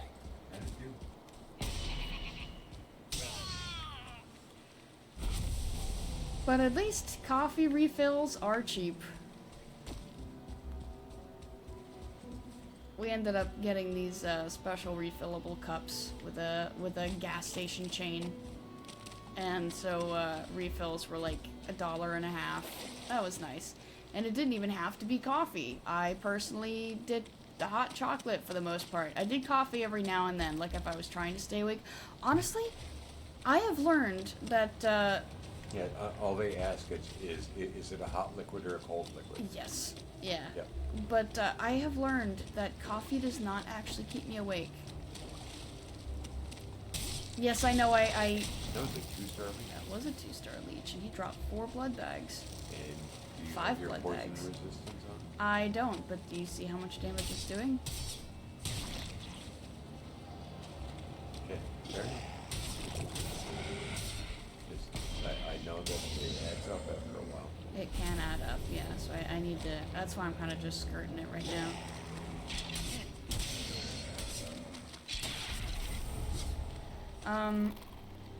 But, where was it? What was I saying? Yeah, coffee does not keep me awake. It doesn't make me sleepy, but it doesn't keep me awake. No, it makes you pee a lot. Yeah, and I don't... That doesn't keep me awake either. Having to pee? No. It does not remove any of my fatigue. It doesn't encourage me to stay awake. It just means I have to pee. That's it. So in either way, it does not keep me awake. So it's like, well then what's the point in me drinking coffee if it's not actually going to help me? Other than I guess the flavor. I like the flavor, you know. But it's just if I'm trying to stay awake, coffee's not the answer. It's not gonna help me. So I learned that this last trip. because I drank more coffee on the way down to justify getting the cup for me, because Dad got the refillable cup for himself, and then I was like, well, I want to try to get a refillable cup too, and he was like, well, I don't think it'll be worth it. So then I was like, you know what, I'm gonna make it worth it. Yeah, well, you know, the cup was $6, right? Yes. And you go, okay, if you're going to use it twice, it's not worth the money, right? Yes, yeah. But if you're going to use it a lot, you know, if you're going to have 6 cups of coffee, well then it ends up paying for itself, because it's $1 off a cup is what it is. So it ends up quote unquote paying for itself after 6 cups of coffee. Right. And you're not a heavy coffee drinker. So you're not going to get the money's worth out of it. But I wanted So it. that was my argument. Yeah. But well, you proved it. You proved you could get enough. I could get value out of it. Yeah, with the hot chocolate route. Yep. Yeah, and turns out only the hot chocolate route. Because, like I said, I realized during this trip that coffee doesn't help in any way. It's like, well, dang it. Maybe I'll just hang out here for the night. Take on the grave dwarves, get their eyes. That and silver. Well, I don't get silver from them. Right, silver. I think you only get. It's in the mountains, yeah. You know what's so frustrating right now, though? I'm tired. I could sleep right now. I could go to bed straight up. But we're not even halfway through stream. It's like, come on. You've got to stay awake. Especially if I want to fix this so that it stops happening, you know? I've gotta keep the eyes open. Gotta fix it so it stops happening. Well, the sleep schedule. Gotta fix my sleep schedule so I stop. Your sleep. Yeah, so I stop feeling tired so early. Here I thought it was because you're getting old.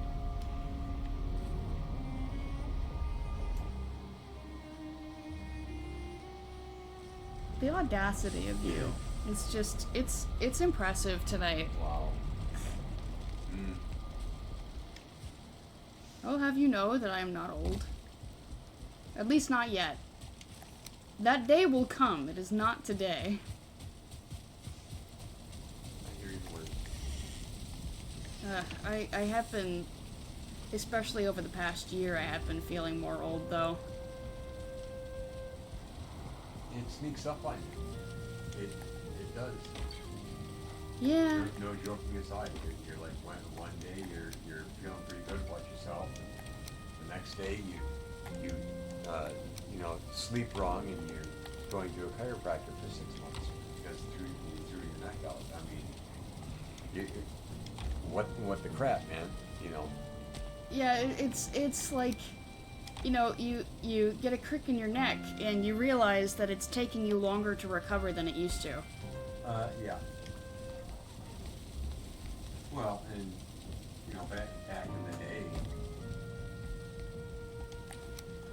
I'd be up till say 2 o'clock in the morning, 3 o'clock in the morning, and I would come home, lay down, and then be up at 6 o'clock, ready and raring to go. 3 to 4 hours of sleep, and then go to school, get out of school, go to work, get out of work, and go to the party or whatever, and then get home at 2 o'clock and lather, rinse, repeat, and that was the life for a while. And now it's like, it's after 10. I don't know. Yeah, I don't think I've ever handled 4 hours of sleep well, I've got to say. I think I am a person that has required more sleep in the past. You have enjoyed your sleep.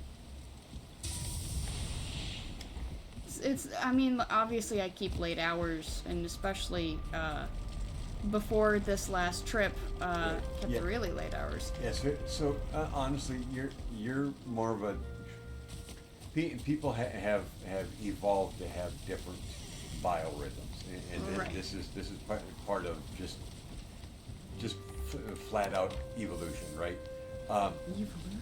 That people have different, and I forget the name of the cycle, but it's Circadian rhythms? Your circadian, is that what it is? Yeah. Just that you're primed to be awake at certain times of the day, right? So there are people that the bulk of the people are day shifters. They're first shifters that are awake during daylight hours. And then you have those that really wake up for second shift. So when the sun starts going down, up to the middle of the night, that's their prime time. That's where I typically fall into place where I get energized around 8 o'clock at night, and then I can't go to sleep until midnight or 1 o'clock. Right, I'm somewhere around that 1 o'clock time frame where I've got to go to sleep. And you're actually more of a third shifter where normally you're not even waking up until everybody else is wanting to go to sleep, right? That's when you're starting to wake up.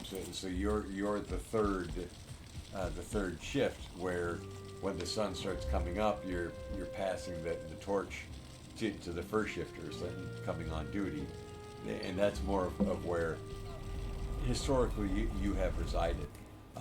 And so I say that it's a biological evolution thing just because you had the people that were on first watch, second watch, third watch. Yeah, keeping shifts. And keeping the village safe or what have you. So that's part of the whole lizard brain kind of mentality. Is it called lizard brain? I thought it was monkey brain. Well, yeah, I guess it would be monkey brain. Because it is a mammalian trait. Lizard brain is more of what's hardwired. Like breathing is more the lizard brain stuff. The subconscious stuff is lizard brain. You're correct. Why is that called lizard brain? Just because, according to evolution,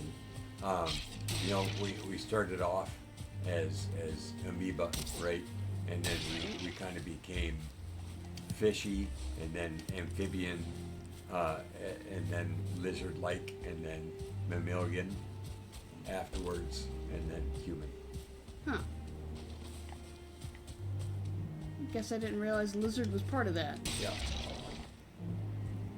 Anyway. So yeah, I guess yeah. That does sound right. I'm kind of, it really flip-flops for me on what cycle I'm in, which I feel like that just kind of applies for everybody. But I suppose if my sleep was allowed to just kind of do what it does, I don't mess with it and just let it do its thing, I would say that yeah. I know for a while there I was getting up at 3 or 4 p.m. But I do feel bad. That's a lot of mushrooms. Yeah, it's a lot. I gotta mark this spot. It's definitely a mushroom. But I feel bad about sleeping in that long, just because people get kind of judgy sometimes when you sleep in all day. Well, okay, so yes, there are a couple of people that we deal with now that are diehard first shifters. And think that everyone should be a first shifter. Correct. And have never dealt with anybody else that's, Second or third. Well, maybe second, but not third. correct. And yeah, there's several differences with this individual that are significant. Just different lifestyles and different life experiences. And I'm just going to leave it at that. Yeah. And sleep is a big one. Sleep is a big point of contention. Yep. yeah, so this person thinks that everybody should be on the same shift, and that their life should be, everybody should live the same type of life, um, and not a lot of give there as far as what's acceptable, and Yeah. I'm more of a you do your thing and I'll do my thing and just Live and let live. correct. And just because you lived your life this way doesn't mean I want to live my life that way, or you want to live your life the same way, so on and so forth. It's you do you, Yeah. and that's kind of my philosophy with it. But this person does not subscribe to that philosophy. I have noticed, though, I've noticed and I've seen the trend online where people that tend to be morning people are also. It's like morning people tend to be under the assumption that everyone needs to be morning people. Yeah. They're more likely to fall into that mindset where it's like, it's morning, you need to be awake. And not true for every morning person, but they're just more, more likely to be like, I'm awake, so you need to be awake too. Again, not like exclusive to morning people, but it's just Seems to be more prevalent. more prevalent. Yes. Well, and I'm going to say that would make sense just from a numbers standpoint, because most people tend to be daylight people, right? They're like I said, first shifters. Yeah. That's where they tend to be. So, now are you saying true morning people, or those that are like up at 4 a.m. going, hello morning, and they're just super happy, or just ones that tend to be active in the mornings? Active in the mornings. Because there are a lot of people that, like myself, like I said, I'm normally 1-2 o'clock in the morning. And that's and that's when I'm looking at going to bed. Where there are several people that I know that are like, ooh, 9 o'clock at night. I turn I turn into a pumpkin. It's the whole Cinderella thing. That's where it's from, is Well, Cinderella? yeah, it's just the phrase turning into a pumpkin. Uh-huh. Yeah, it's from Cinderella, how the coach Yeah. turned back into the pumpkin that it was made from, and so on and so forth. But anyway, several people that I know are like 9 p.m. Oof, that's time to go to sleep. Yeah. 9 p.m. is it's like hard line. That's my bedtime. Right. But I still have to be up at 6 o'clock in the morning sometimes for work. You know what I mean? Mm-hmm. Now, I don't always have to be up at 6 o'clock in the morning, but there was a time where I had to be up at 6 o'clock in the morning. Actually, I had to be on the road at 6 o'clock because I was working 16-hour shifts. So it was, you do what you had to do. I guess there's a distinction between being a natural, true morning person where you just wake up and you're like, hello, morning. I am awake and fully rested, Right, versus versus- was it like obligate? No. And you're obligated. Yeah, to be an up. obligate morning person. Yeah, where it's like, great, here we go again. Where's my coffee? Don't talk to me until I've had my coffee, all that kind of stuff. I actually think that a lot more people are obligate morning people as opposed to true morning people. And I agree with you just because the bulk of our society is based around daytime work. Mm-hmm. It's kind of like the work from home group was not really accepted as a valid working method until the last few years with the bug and all Yeah. the lockdowns. And they said, hey, if you can work from home, it's a socially responsible thing to do. Where just a few years before that, they're like, you work from home. So you basically do nothing. So you basically do nothing all day, right. And so now it's become mainstream for people to work at home. It's actually a little bit odd to work in a traditional office.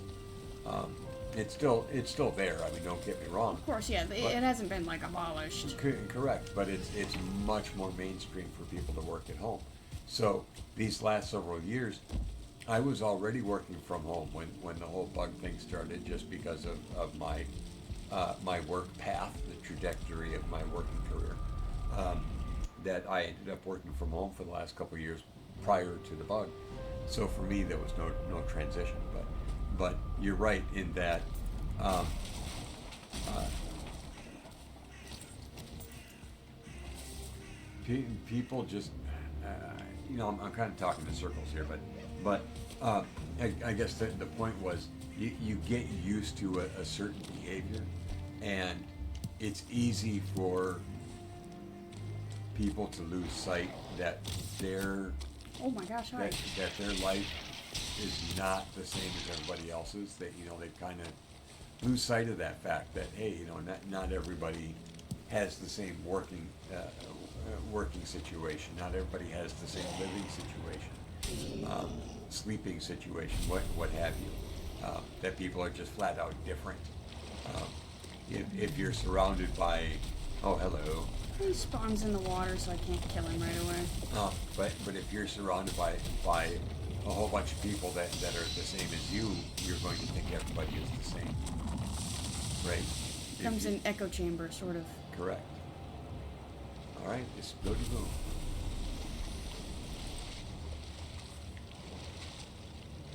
So that was a whole roundabout, babbly way of saying that last statement. But I got there eventually. Yeah. Yep, long story short, people are different. Hey, I wonder... No, I don't think I'll be able to swim that. I think I'd need to sail it. So I'll at least mark it. If only you could have inflatable rafts in this. Oh, I would love an inflatable raft. I can make a raft.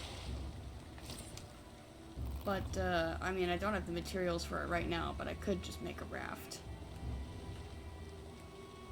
Is it in miscellaneous? Where's the boat stuff? Yeah. Okay, Drakkar. Where's the raft? Because I see carve. Yeah, raft. Oh, I only need 20 wood? I thought it was core wood for some reason. Alright. For the first one, no, I thought it was just plain. It's plain wood. Ooh, turnip seeds. You don't see those very often. Turnip seeds? Yeah. I know. Fancy. Fancy. Fancy. They're pulling out all the stops today. Oh. I will get you. There we go.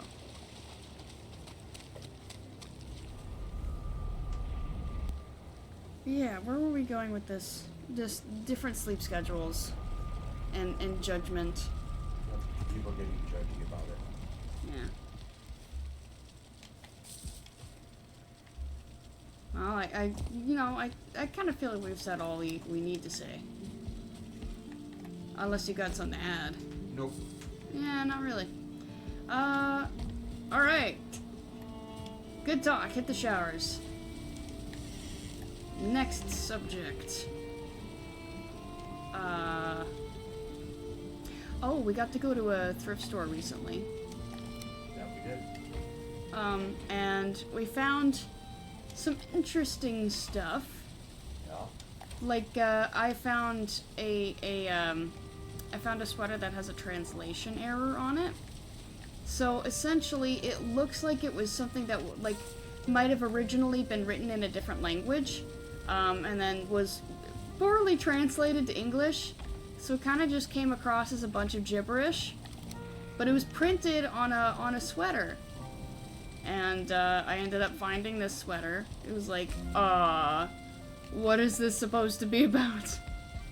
I ended up getting it just because it was so absurd. And I wonder what the original message was supposed to be, because it sounded like it was talking about someone like poorly trying to take care of like goldfish because they were like they weren't keeping the fish in the water for some reason. They were like only giving the fish water when they thought that they were thirsty. It was a weird story. But I ended up getting that. I ended up finding, well, you've got it over there, I think.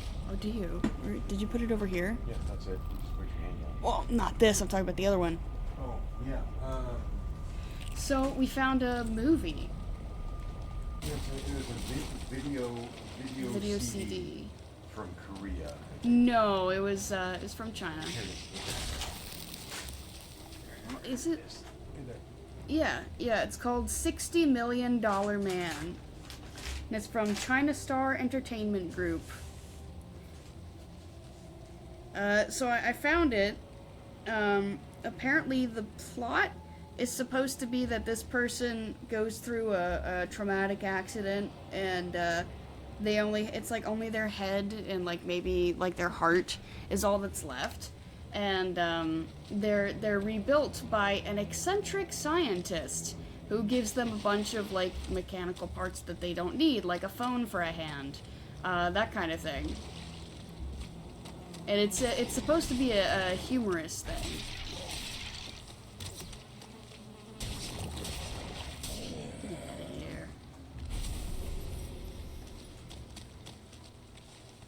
So yeah, I found that. Like I said, I wasn't sure what it was at first, because it was in with the CDs. So I was like, is this the soundtrack for this, whatever this is supposed to be, like a movie or something? And then, Dad, checks it out and is like, nope, this is a movie. I was like, well, okay then. It's in Cantonese, and I don't know if there's any translation in there or not, but There ended up being 3 of them altogether. You got one, and I got the other 2. Oh, you found them. All of them are in Chinese. Cantonese, yeah. And then the subtitles are in English, so there is no overdub. So it was. I actually watched one. So it was a sub, not a dub. Correct. So I spent a lot of time reading when I was also supposed to be trying to watch. Yeah. Which is always challenging, but whatever. It is what it is. I found a new runestone, by the way. Cool. New reading rock.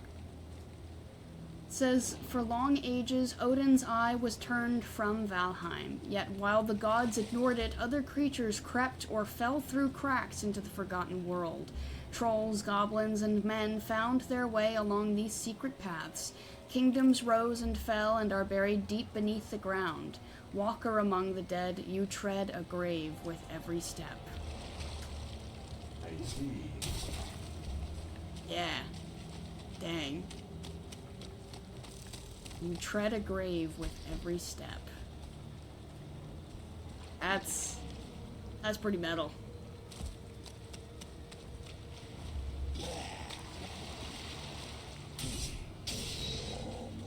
Very interesting. Yeah, I agree. I think that's one of my favorite ones. I think it was one of the Draugr ones as well, that was like, it's like, I think it ended something like, have respect for the dead, you who are dead yourself. Something like that. I liked it.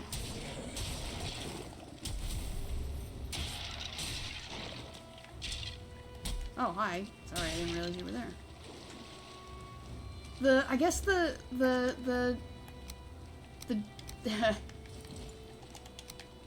Draugr runestones go hard. I like them. They're a little darker. Yeah.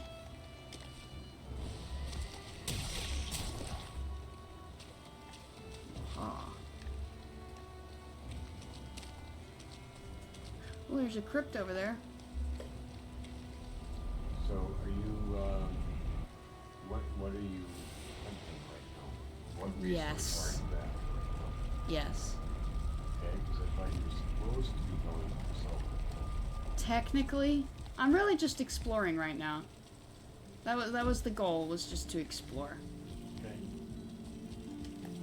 But I thought you were reminded that you're supposed to be going for I am supposed to be going for it. I'm choosing not to do it at this time. I understand. I'm choosing not to do it at this time. I was just pointing out the fact. Indeed, and I appreciate it, but it's gonna be a I hear your words moment. You know what I'm saying?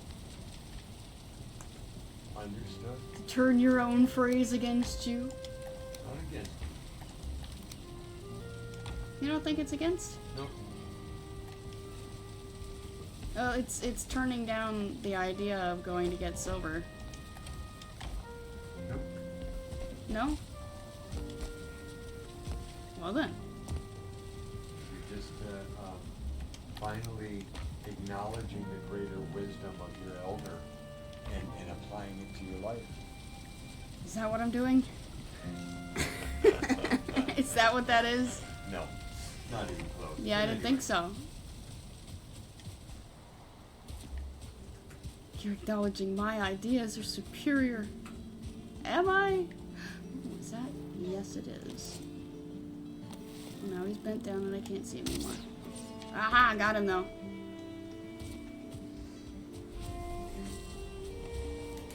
I will just take this stuff, thank you. It's getting dark. You know what that means. North him. Violence will soon be upon us.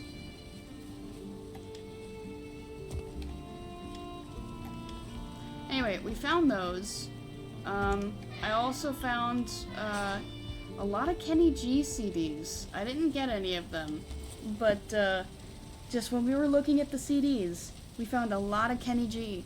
There were. They were all scattered as well. They weren't all in one place. They were just scattered. So it was like, oh hey, here's a Kenny G CD. Oh hey, there's another Kenny G CD. And another Kenny G CD? Did someone donate their entire collection of Kenny G CDs? So actually, what's gone on is that there are several thrift stores that are part of a program now where they're hooked up with the music distributors. Oh.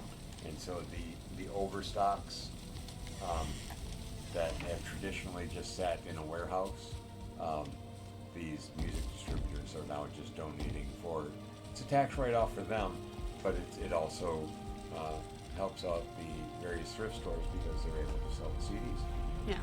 So yeah, and that's why like we've been able to pick up out of a 10-pack you can get like CD 1, 2, 4, and 7, right? But you don't get the rest of the 10 CD set, right? Because these are misprints or a return or whatever that a store has accumulated and yeah.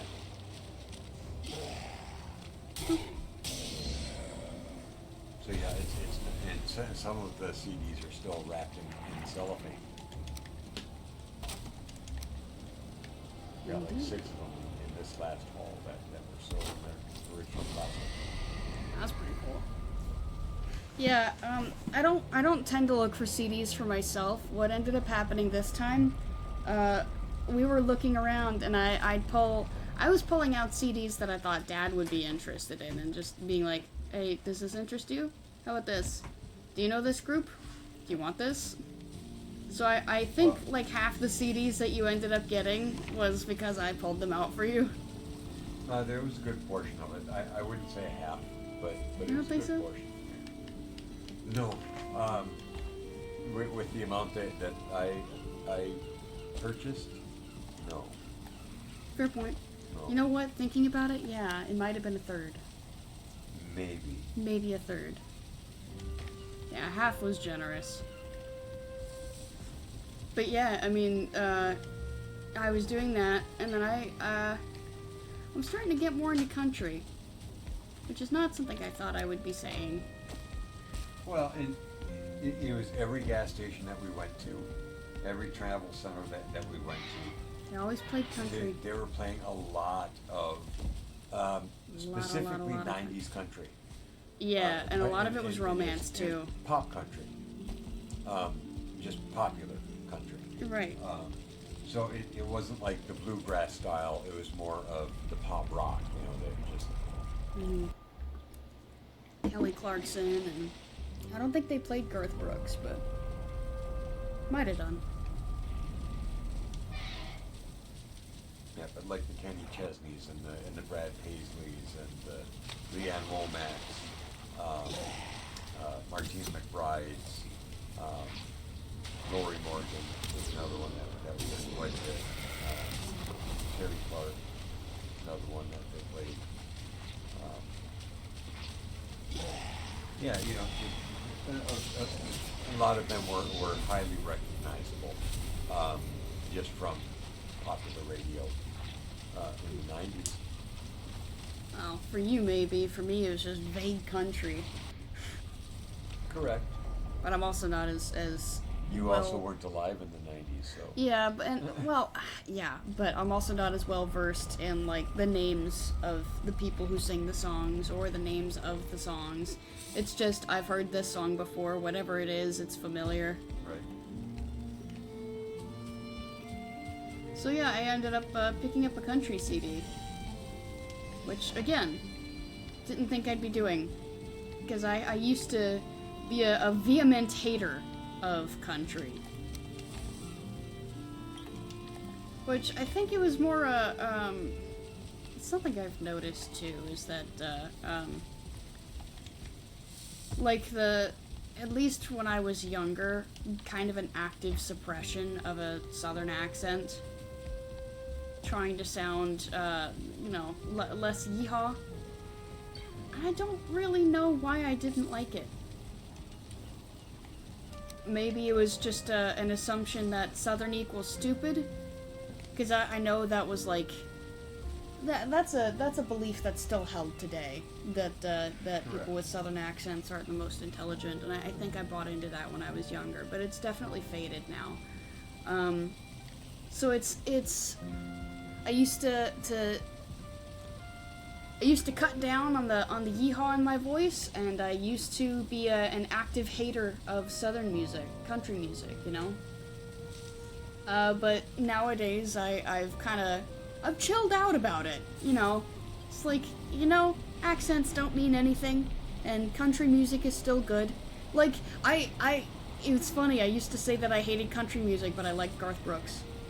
So, like, what's the truth?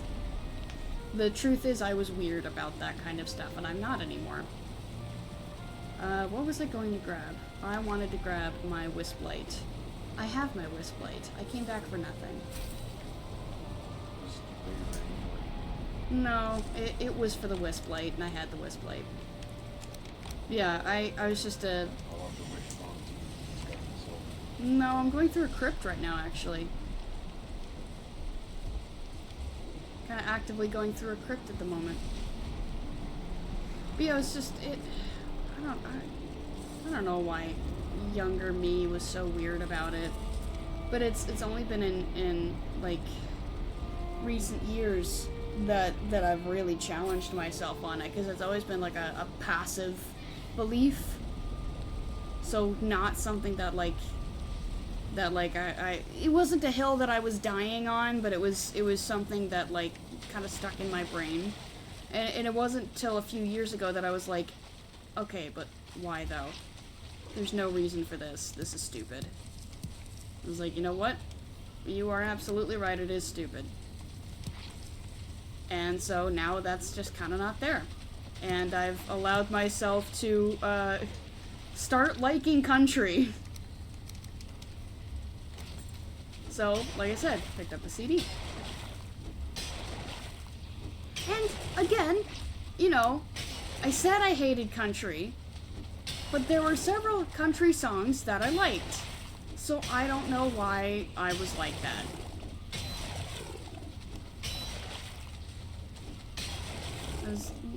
I guess stupid and hypocritical. We'll say that.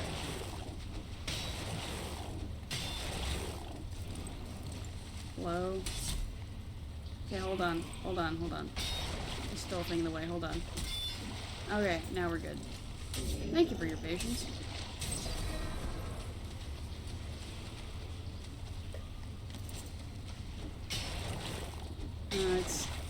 It's silly things like that that you look back on and you go, yeesh, good thing I outgrew it. But what threw Dad off was that this CD was, romantic songs.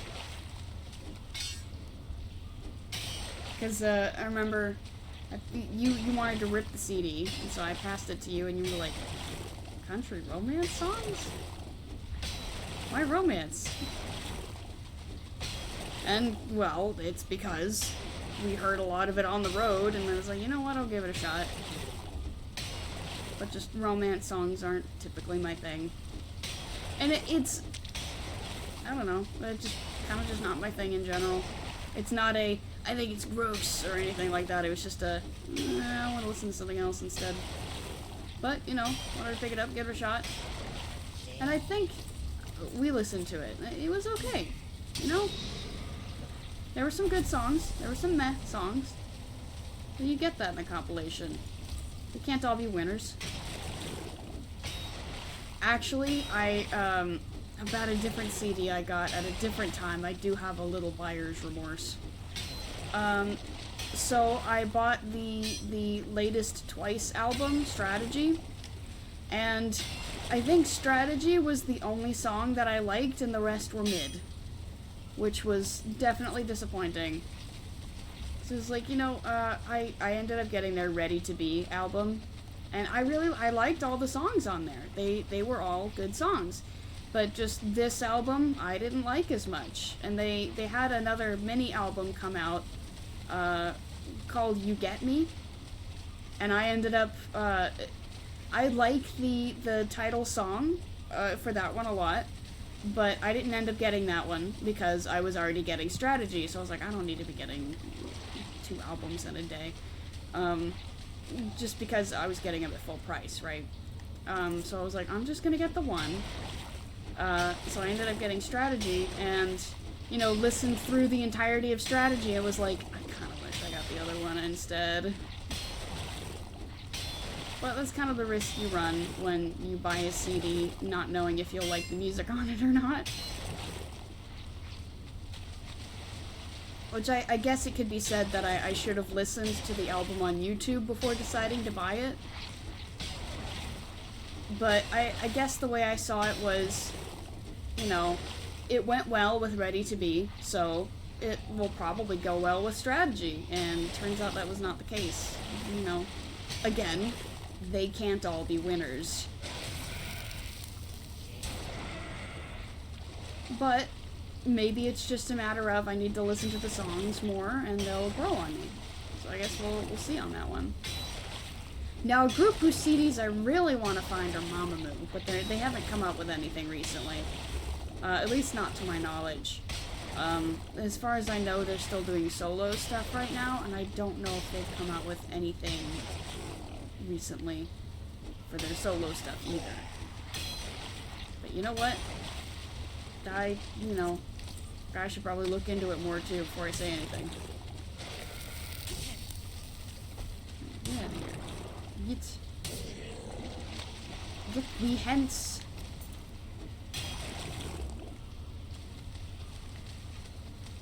Alright, see, okay, let's do this first. But, I've been able to expose Dad to some K-pop through Twice and through G-Idol. Some I like. Some you like, some you don't. Oh, that's why I didn't have the Megan Yord. It's because I had the Wisp. I see now with my eyes. I'm a silly human being. Okay, so if I want the Wisp, which I do, I need to turn around.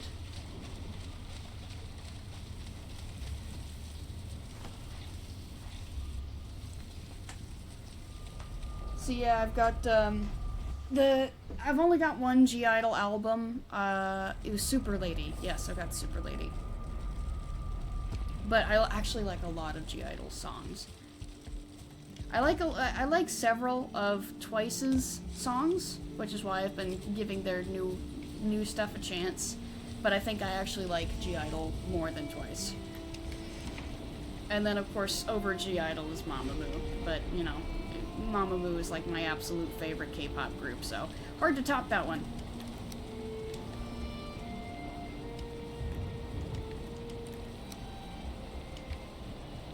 I don't really know where I was going with this. I just kind of started rambling about CDs that I have. Well, I don't know. Did you get anything interesting at the thrift store? I got a new jacket. That's right, we did find new jackets. And you got a new jacket. We did. They were leather jackets. And not pleather, no, actual leather jackets. So that was a really cool find. So I got a leather trench coat. Actually, we both did. Yeah. We could have definitely used it on the road trip for being out pumping gas, but at the same shot, not so great. So it really good windbreak, which with the cold weather, it was the wind that was, made it miserable. Right. So it would have helped there. However, sitting in a trench coat is not a great thing for the person or the trench coat. So would not have been a good fit there. So how come? It bunches up. Ah. So you end up the material ends up walking up kind of in the small of your back. Not so great. Okay. Well, that's fair. That's fair. The trenches are more standing jackets anyway. Right? Yep. Yeah, so we got a couple of coats there. Let's see, I bought a backpack. You did. That's where you put all your CDs. Correct. And I got a little book box with the CD there. Yes, one that unfortunately doesn't have a headphone jack. Correct. Yes, I saw the line-in port and I thought it was the headphone port, but that's okay. We will make it work. So, what is the purpose of the line-in port? I meant to ask. So the line-in port is exactly that. It's for taking another device and its musical abilities and being able to use the speakers of the boombox. So, like I can take my computer and have like a YouTube video, and I can route it through the boombox. Oh, use it as a speaker. Yeah. Okay. Well, that's too bad that it didn't end up being a headphone jack, but I don't know, would you say that you're still pretty happy with it? All things considered? I'm not upset, no. But I would have preferred it to be a headphone jack, but that's okay. Yeah. Like I said, I'm still going to use it, but yeah. And good thing it works. Glad they let you test it, because some thrift stores won't let you test the electronics. They'll just say, this is $5 in the condition that it's in. Take it or leave it. Yeah. Yeah, and they actually said, there's an outlet right there you can use, and a whole bunch of CDs you can test it with, and so on and so forth. Like, woo! So, yeah. That was cool of them. Yeah, agreed. Yeah, it always feels kind of gray area to me when they won't let you test the electronics.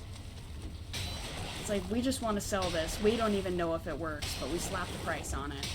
Well, it depends on how busy they are. It depends on their policies. It depends on a lot of things. How good of a day the person's having. It's just there's a lot of variables there. Well, I guess I'm talking store policy. But we were at this particular store there other people were there, but they weren't like 15 people waiting in line, busy. Right. So that helped. Plus the person that we were dealing with Was very personable. Was very personal. Had a good sense of humor. Was willing to chit chat.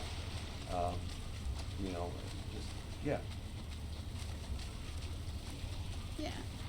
But yeah, no, I'm really talking just store policy. So like, okay, let me get my stamina back here.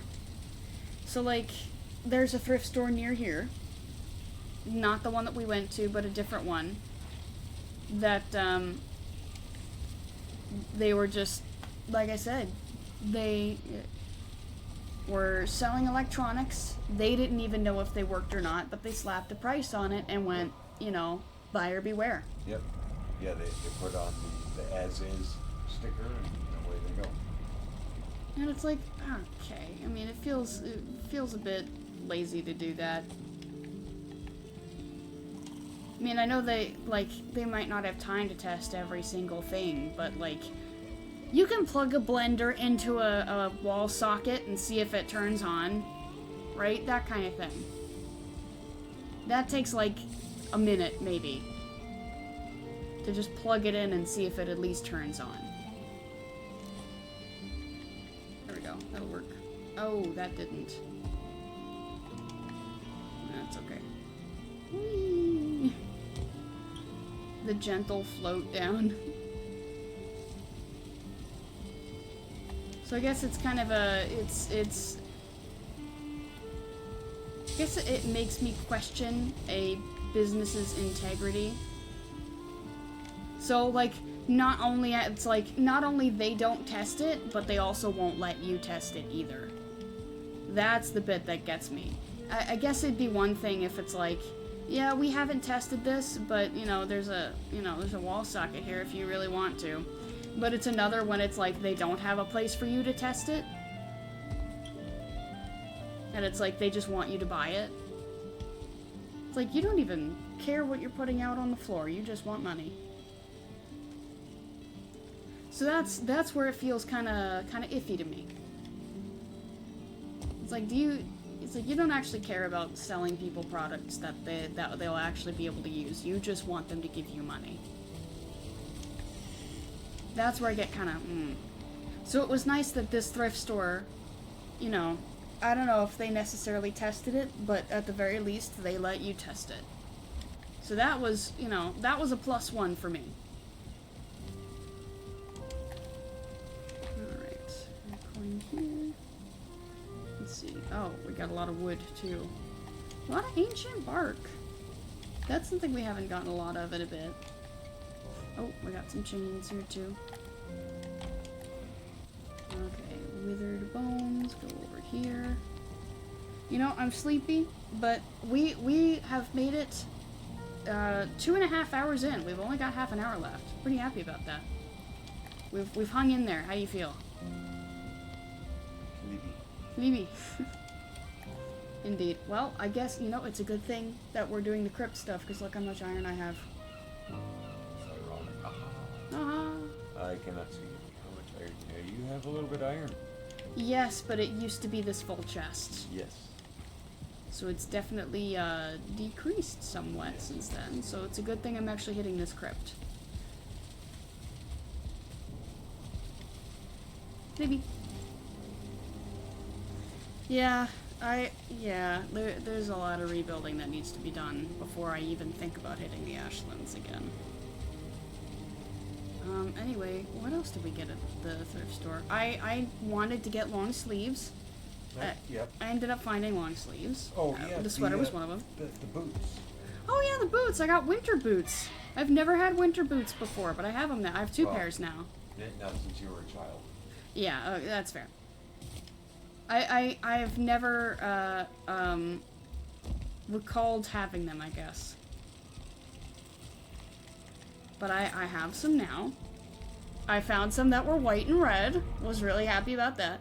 And then there was a pair that the white and red ones are like for kind of like shallow snow. And then wasn't there a fella? Yeah, there you are. Is for shallow snow. And then Dad helped me find a pair that was for like deeper snow. Not like, I mean, it was still, it wasn't like a high boot, but it was, hey. That took me a second to register. They destroyed my table. But it's like the boots were for shallow snow, and then the other boots that you found were, you know, all the way up the foot protection. Huh? Oh, yes, I haven't been that way yet. But that's also just... wall. But it's also over here for some reason? I've never seen it this far over before.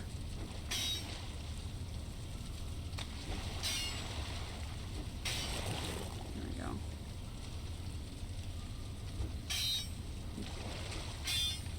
So yeah, we found those. I found a t-shirt made out of sweater material. I guess not sweater, sweatshirt material. A t-shirt made out of sweatshirt material. So that was pretty interesting. I ended up getting that too, because it was like, what? I mean, it'll keep me warm. Yeah, sure, I'll take it. Let's see, and I found a kind of this asymmetrical shirt dress situation, which I didn't need, but I ended up picking up because I thought it was cool looking. And, oh, this is why I brought up Kenny G earlier. There's a board game. Kenny G themed board game called Keepin' It Saxy, which the Game Grumps have played before, so I already kind of know what it's about, but I was so excited to find it in the wild. It was like, oh my gosh, it's here in my hands, I have to get this. And, you know, it was like $3 or $4, so it's like, you know what, I will do it. I haven't cracked the box yet, admittedly. But, was pretty happy to find it. Apparently it's a strategy game. So I'll probably goof around with it after a bit.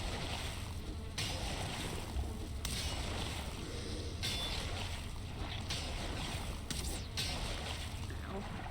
Excuse me, I'm trying to do something. If you could maintain your chill for 2 more seconds, thank you.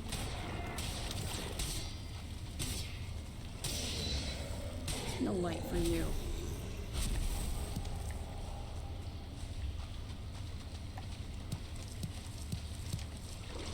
So yeah, I haven't cracked the box yet, but I'm I'm curious to see what remains.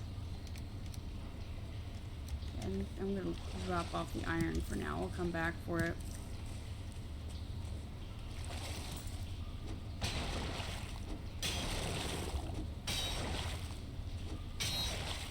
You know, I guess drifting right along, kind of back into CDs.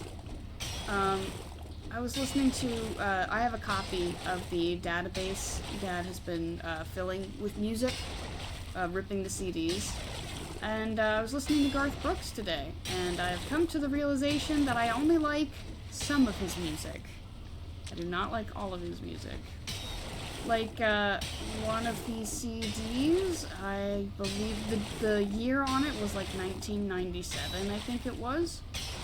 I don't think I liked any of the songs on it. And that disappointed me. It was like, man, you know, I kind of liked, was it the 97 one? No, I'm not gonna look. That's not important. It was just one of the CDs. I really didn't like any of the songs on it. I was like, aw, man. So I guess I'm one of those people that only likes the greatest hits. I don't know, I haven't listened to all the CDs that are there yet. I believe there are 2 other Garth Brooks CDs I've not listened to yet. But I just know that at least one of the ones that I listened to I kind of just didn't like at all.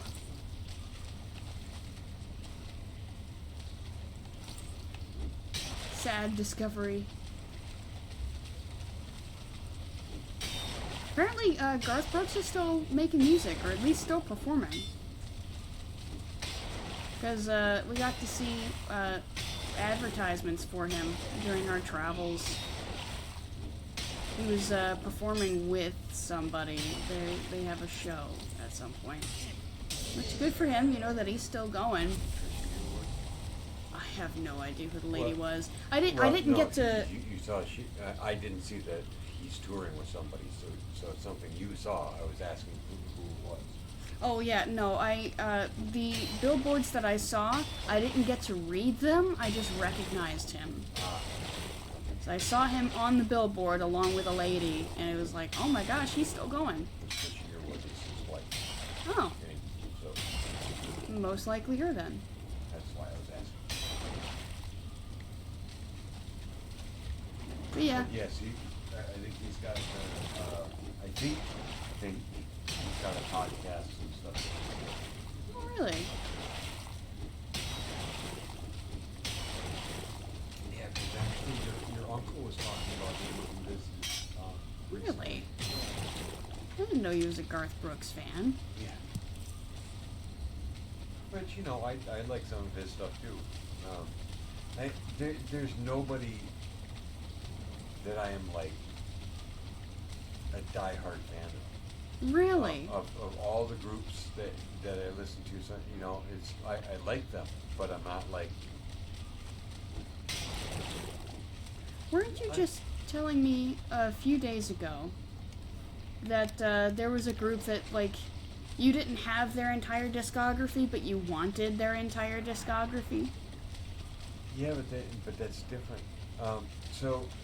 How? Okay, so. How to say this? So like I like Journey, right? The band Journey. I only have I think 4 of their CDs. They have like 10 CDs. Right. Or they may actually have more.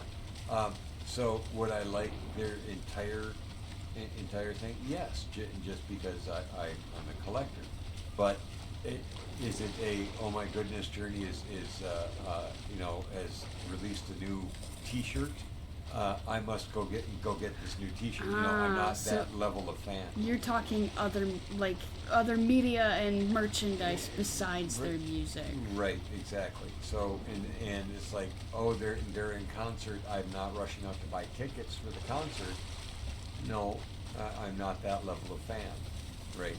Gotcha. But I do want the CD itself. Just because I prefer the physical media. I want the CD, or I want the cassette tape, or I want the 8-track, or I want the record, you know, the album. Just because I like having the physical media.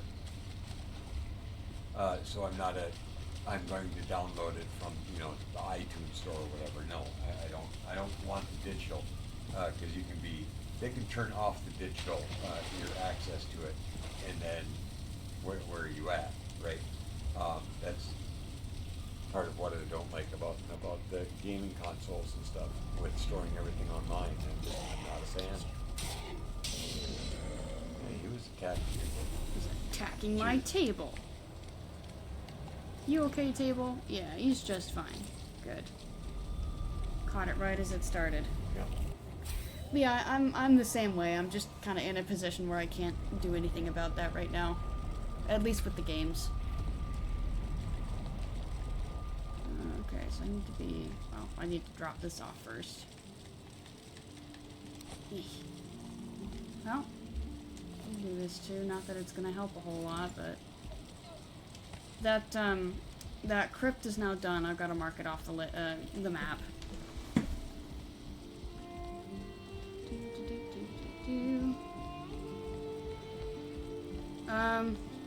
I think... Well, so as another example of different levels of fans, we were talking about the K-pop stuff.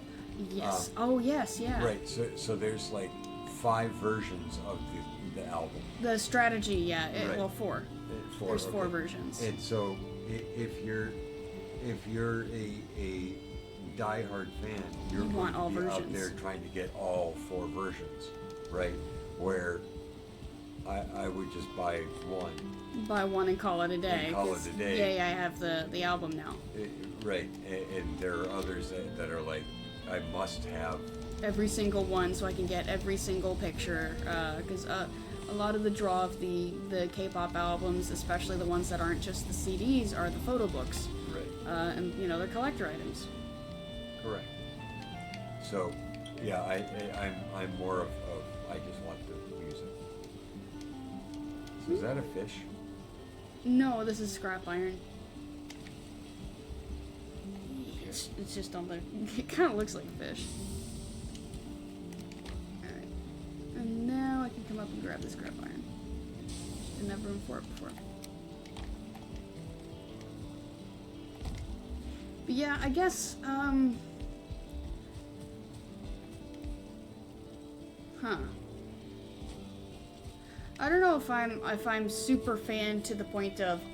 I'm definitely not super fan to the point of I need every single photo book. That's for sure.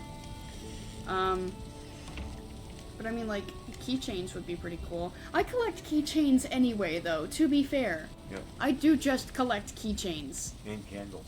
And candles, but I can't really do that right now. Correct. Otherwise, I think my collection would have grown. Yes. Agreed. But yeah, I mean, I'm just a magpie. I like collecting things, especially shiny stuff.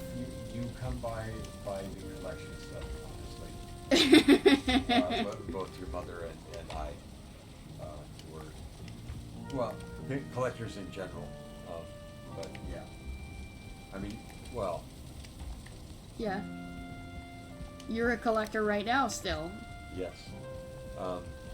But I've had to dial back on the types of things that I can collect now.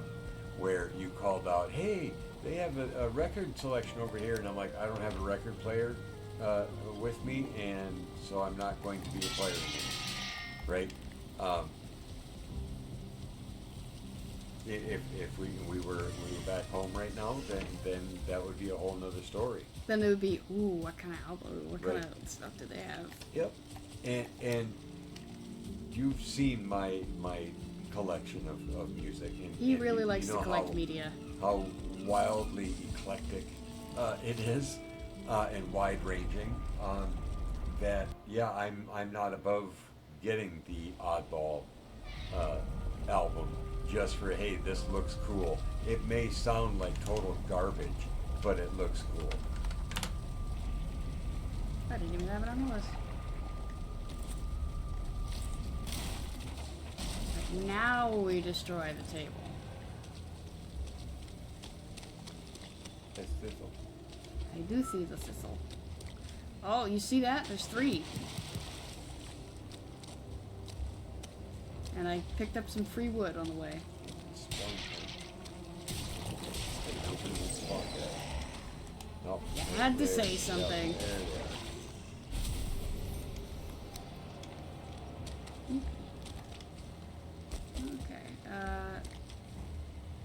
Okay, that's not another crypt up ahead. No, that's not. That's a Draugr hangout.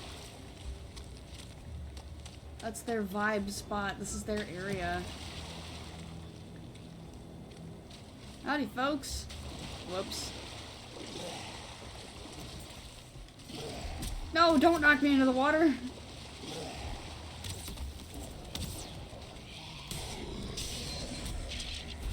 a wordy rock.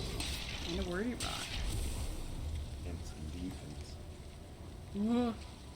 Yes, break them, bury them, let them know they are dead. That's another cool one.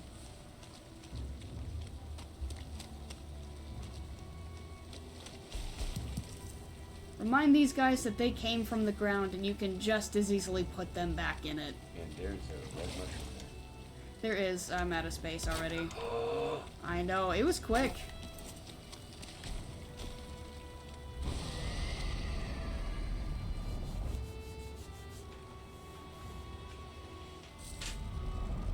But yeah, I definitely like to collect.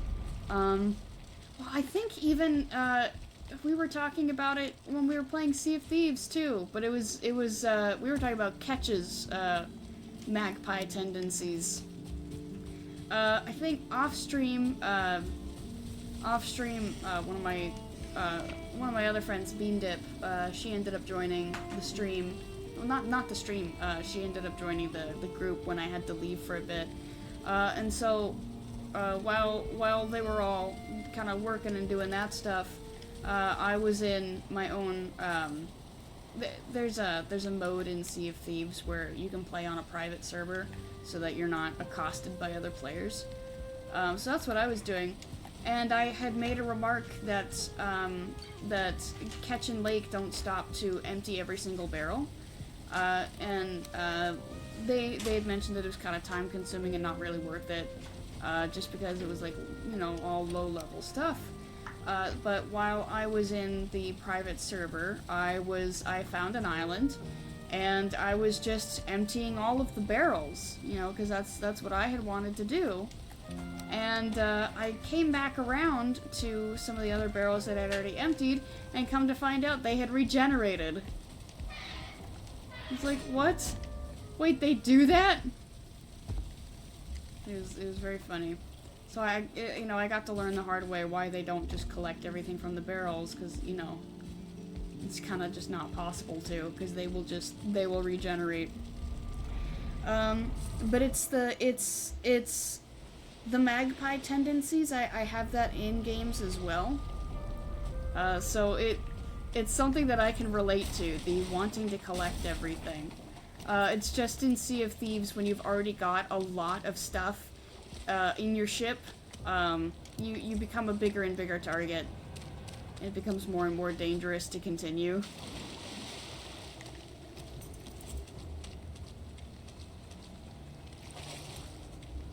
Oh, hello, other glowy bit.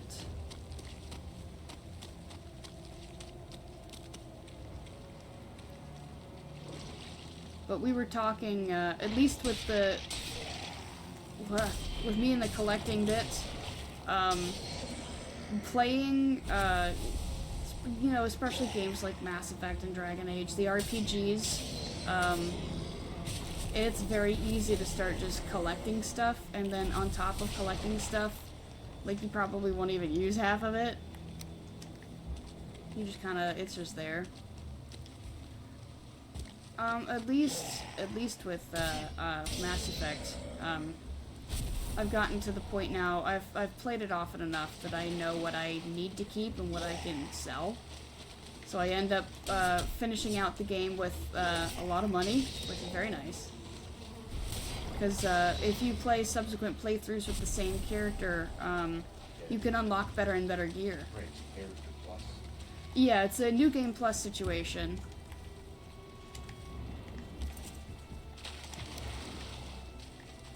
So, like, your first time around with a brand new character, you have a limit of, like, the stuff that you can buy / find. The highest level you will be able to find is level 5. And that's for, I think the levels only matter with Spectre gear, which is endgame gear anyway, right? So, you can only get up to, you know, level 5 when you're first starting a new, you know, new character and whatnot. Which way is the right way? I can't even tell. Where's my carry weight? Okay, carry weight's good, so I can switch to this. Alright. I just need some place to set it.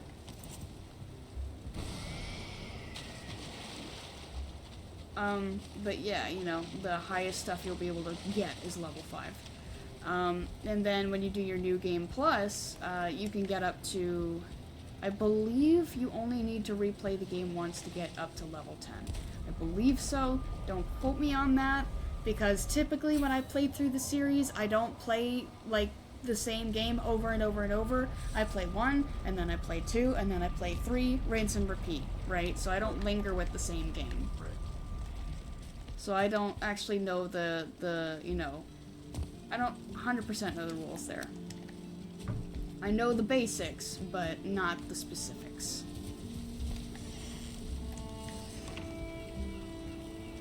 But all of this to say, Mass Effect has kind of become the exception to the rule, because I know definitively what's worth keeping and what can be sold.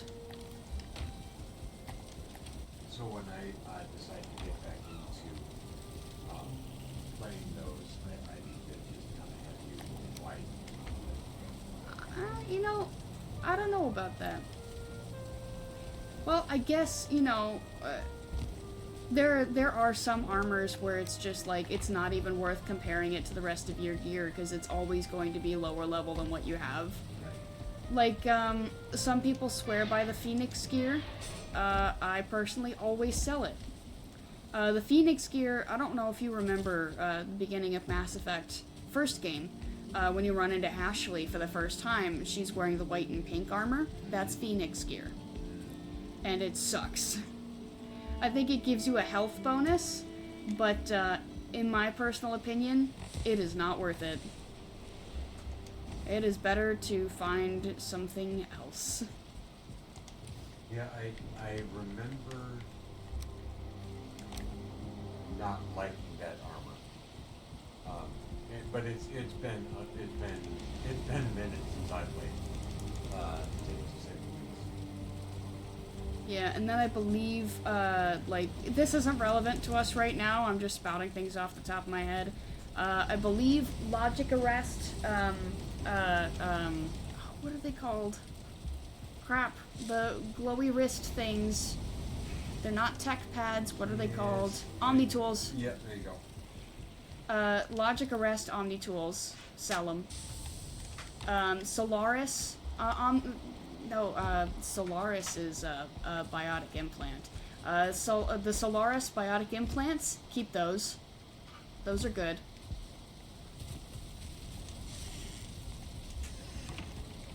So on and so forth.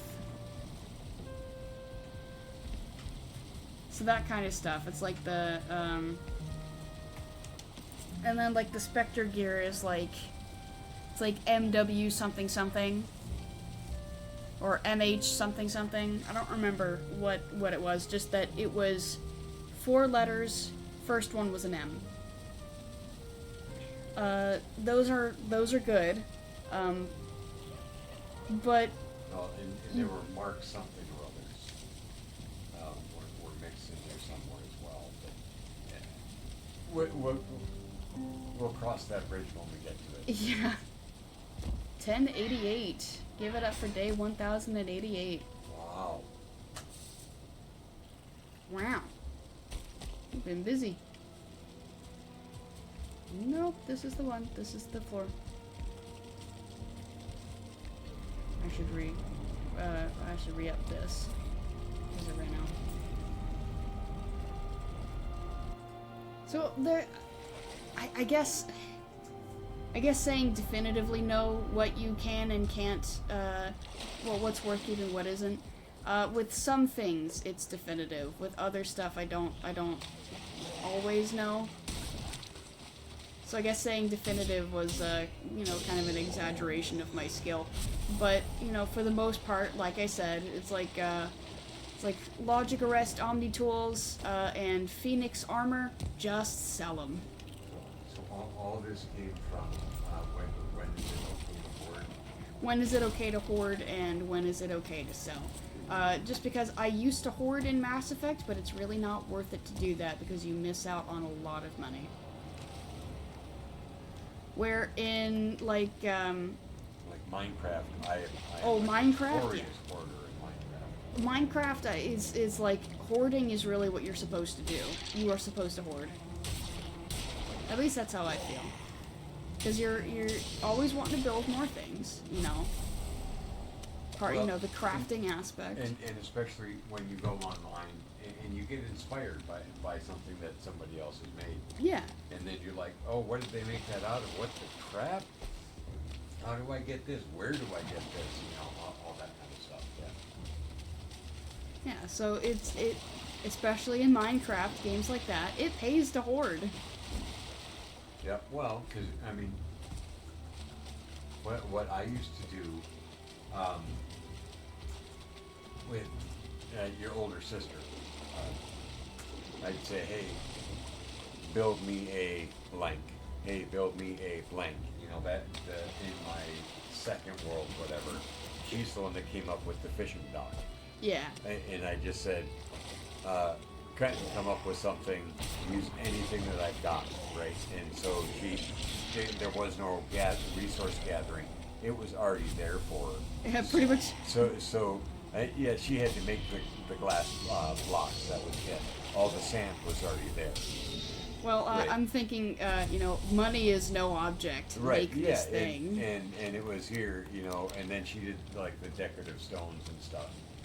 But it was all based on the stuff that I had already accumulated that she crafted into the different whatever building materials. But yeah, it was truly a money is no object, just make it look cool kind of a deal. And that was I enjoyed that freedom. It's a cool place to be, and we've run into it with Valheim too, like the bridge. Yep. Where we were able to just crank that out and not have to worry about resource gathering so much. Yep. That was a good feeling. Now with the emergency wall upstairs, it was a little different, but it also did not take too terribly long to build that back up. That was nice.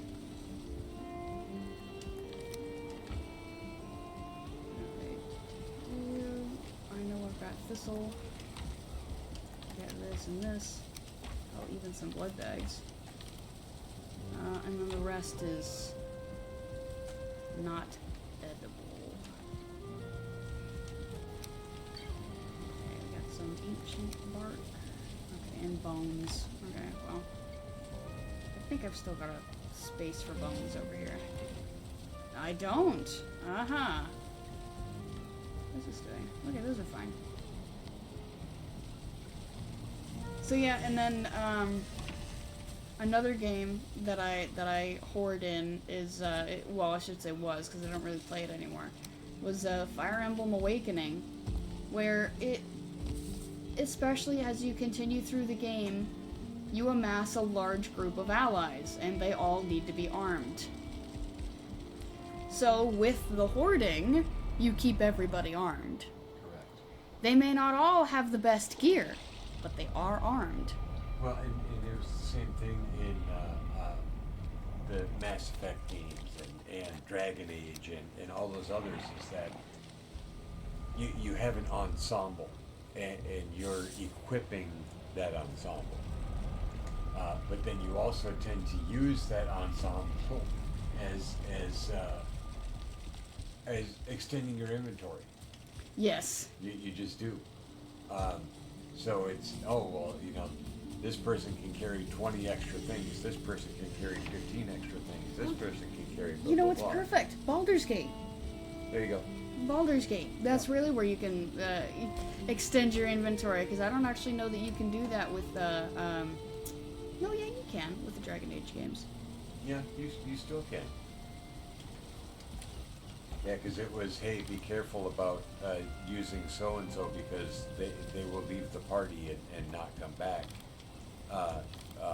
So make sure they don't have any of your good items, you know what I mean? Yep. So yeah, you can get burnt. You can get burnt. Get burnt. Alright, I need to refill this. There we go. That was the wrong thing? There we go. Give me that back. Thank you. You go. Okay. Those are restocked. Yeah, I found that out. Who was it? Technically it would be a spoiler. I guess plug your ears, everyone that hasn't played which game. Is it Origins? No, it is the Dragon Age 2 when you're in Kirkwall. Okay, yeah. Plug your ears if you haven't played Dragon Age 2. Who was it? Isabella. Right! Oh my gosh, yes! Yep. She left. And she left with some good equipment. And so I went back to a previous save to get it back. Yep, that sounds right. So, yeah. Oh man, I forgot that happens.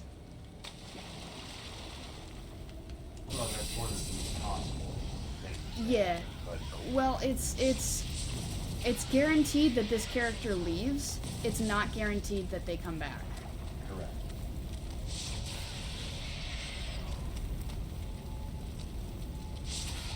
So this person left with no intention of coming back. And by the end of the game, they had none. Yeah, depending on certain story choices at the end of the act that they were in. Depending on certain story choices, they can come back, or they can just, you know, leave permanently. Yeah. She just, I'm out of here. She was. Dang it. Hey, well, you know, I've actually got it on PC. So if you want to play it again, Well, I need to be looking at repairing since it's done the Red Ring of Death. Oh. And this is my fourth 360 console. Wait, this is number 4? Yeah. Why did I think it was number 2? No. Well, because I know, oh, you got the white one, you've got the black one, then you've got the Halo themed one. Yep, and I had a white one before this. Oh. So yeah, I had 2 white ones and the black one and the Halo.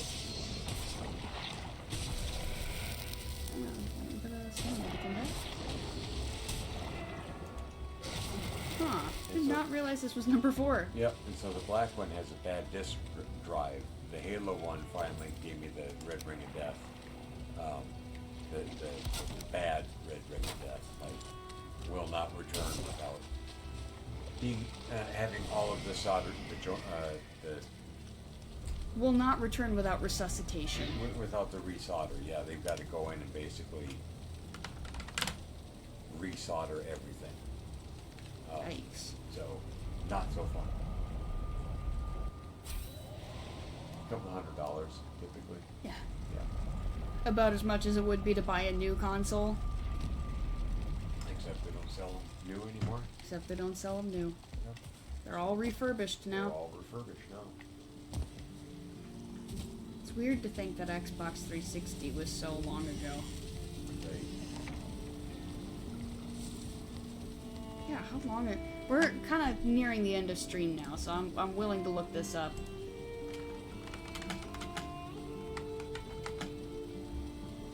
When did Xbox 360 release? Xbox 360 release was... 2005? Was 2005? Yep. That's about right, yeah. Because the original Xbox was like 93. Huh. 2016 is when they stopped production of the Xbox 360. Yep. Yeah, because they had the Xbox One out for quite a while. They were still cranking out 360s when the one was out. Yeah, it says Microsoft ends Xbox 360 console production after 10 years. Yeah. Had a good long run. Yep, they did. Man, 2005 to 2015. Technically 2016, but still. It's quite a bit. Man, I was pretty young then. And you was?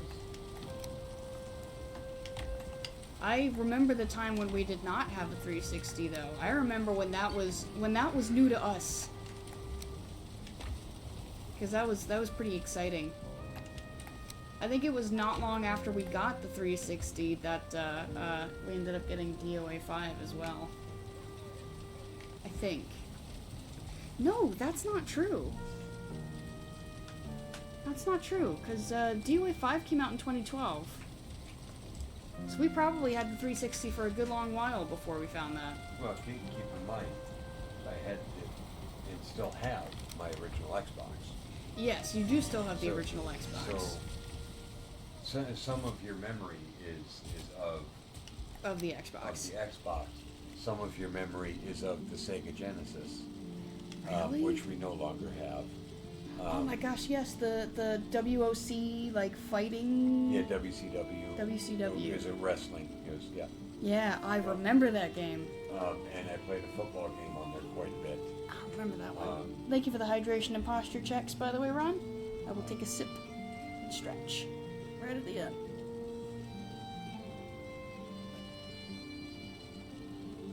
I think the only game I remember from the Genesis was the WCW. Just, it was that long ago. Ow! Oh, my neck popped in a weird way. It was a small one, but it was enough to twinge the sore bit. Ah, man. Well, so spread between the Genesis, the original Xbox, and the 360, there's some funk, some blurring of lines in there. Yeah. There's crossover. Really? We don't have the Genesis anymore? No, I actually gave it away.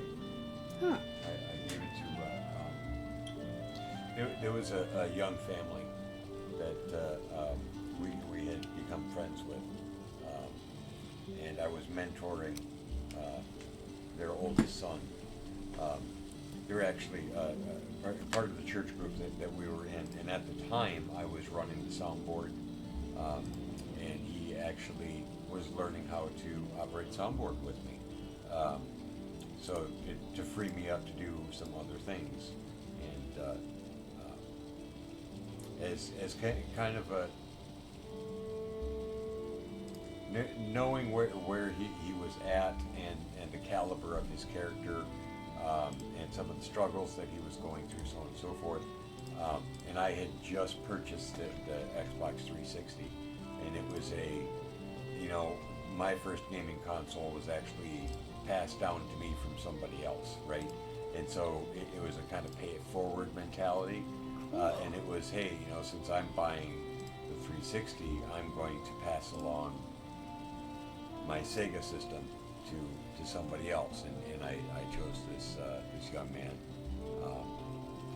and yeah, so he got that, and the plethora of games that I had, which was like 6, right? Oh, that's still cool. But yeah, and he had I think he had 3 or 4 siblings, younger siblings, so they were all excited that they were getting this gaming system, what have you. And, so yeah, it was one of those feel good moments where you get to pass something along that doesn't really cost you anything. You know what I mean? I mean it did, but right. In the grand scheme of things, it was nothing. Yeah, it was a net positive. Right, and so got to do a positive thing for them, made me feel good about myself, and what have you. Cool. Yay. Yay. Alright, well, we are at the end of stream, so let me go ahead and do let me do my plugs. So, these links, one goes to my streaming Discord. I will post updates about, stuff that I'm doing, or stream delays, or cancellations, which don't happen very often, but some days the sleep takes hold, and it has an iron grip. I mean, that's not the only reason that it might delay or cancel, but that is at least lately, it's been a prevalent reason. It is an 18-up server, but the VODs channel is free for all. I post updates in the community tab too. I say that. I try to, but sometimes I do forget, because it's still kind of relatively new for me. I will try to keep that updated. Let's see, I don't think I actually have any VODs to post. Yeah, I don't. I think the next time I will be able to post a VOD is next Wednesday. Yeah, it'll be next Wednesday, so nothing going up right now, but next Wednesday, after stream, that's when the next one will be going up. And then one more, last but certainly not least, this link is a GoFundMe for a friend of mine who is currently saving up for top surgery. Nothing should be changing anytime soon for us. We'll keep you updated if we need to take another, if we need another, another road trip, another siesta. But yeah, other than that, so far nothing coming down the pike. Apparently it's pike, by the way. I thought it was pipe coming down the pipe, but it's actually pike. I've heard both. Yeah? Yeah. So when it's coming down the pike, they're talking about coming down the turnpike, which is like a tollway or right. the highway, whatever. Well, I know what that is, but is there a difference between saying pike and pipe, or is it just the same thing? It's the same phrase, just whatever. Okay. Yeah. Anyway. Cool. Okay, so I guess I found out that people say pike as well. Okay. Yeah, nothing new coming up. I'm gonna try to continue with more Valheim. We're still kind of in recovery time, but I am also considering, in light of the struggles to get to the Ashlands, I am considering moving more towards variety stuff. Like, I got Power Wash Simulator recently. That'll be more of a chill stream. That's definitely not a series thing. But yeah, the considerations are being made about, potentially jumping around a bit more often. I mean, as as we go along and I stream more stuff, I'll keep you guys in the loop. But, I mean, so far the plan is to stay with Valheim. Just in the immediate future is more Valheim. Anyway, let us see where we can raid this evening. Where can I send you? Indeed, where can I send the stream? You know what? I'm gonna send you guys to the Wolf Conservation Center again. Thank you for the meow. We're gonna go see the wolves. Oh, let's see. They've got 3 red wolves, Oak, Adea, and family. Okay, so it's multiple, more than that. They got Mexican gray wolves, Trumpet, and Lighthawk. They have more Mexican gray wolves, Bria, Diane, and Helena, and then ambassadors Silas and Nikkei. I will send you folks that way. I don't know if they're ambassador wolves or it's, I don't know what they mean by ambassadors. If that's like just the type of wolf or that, I don't know. But, wolvies, ow, ow, ow, indeed. Alright, the raid is here. You have been loaded into the cannon. I hope you all enjoyed tonight's stream. Any questions, comments, snide remarks? I think I have spoken enough. Alright. Well, hope you all enjoyed tonight's stream, and we will see you folks next time. Bye-bye. Bye, everyone!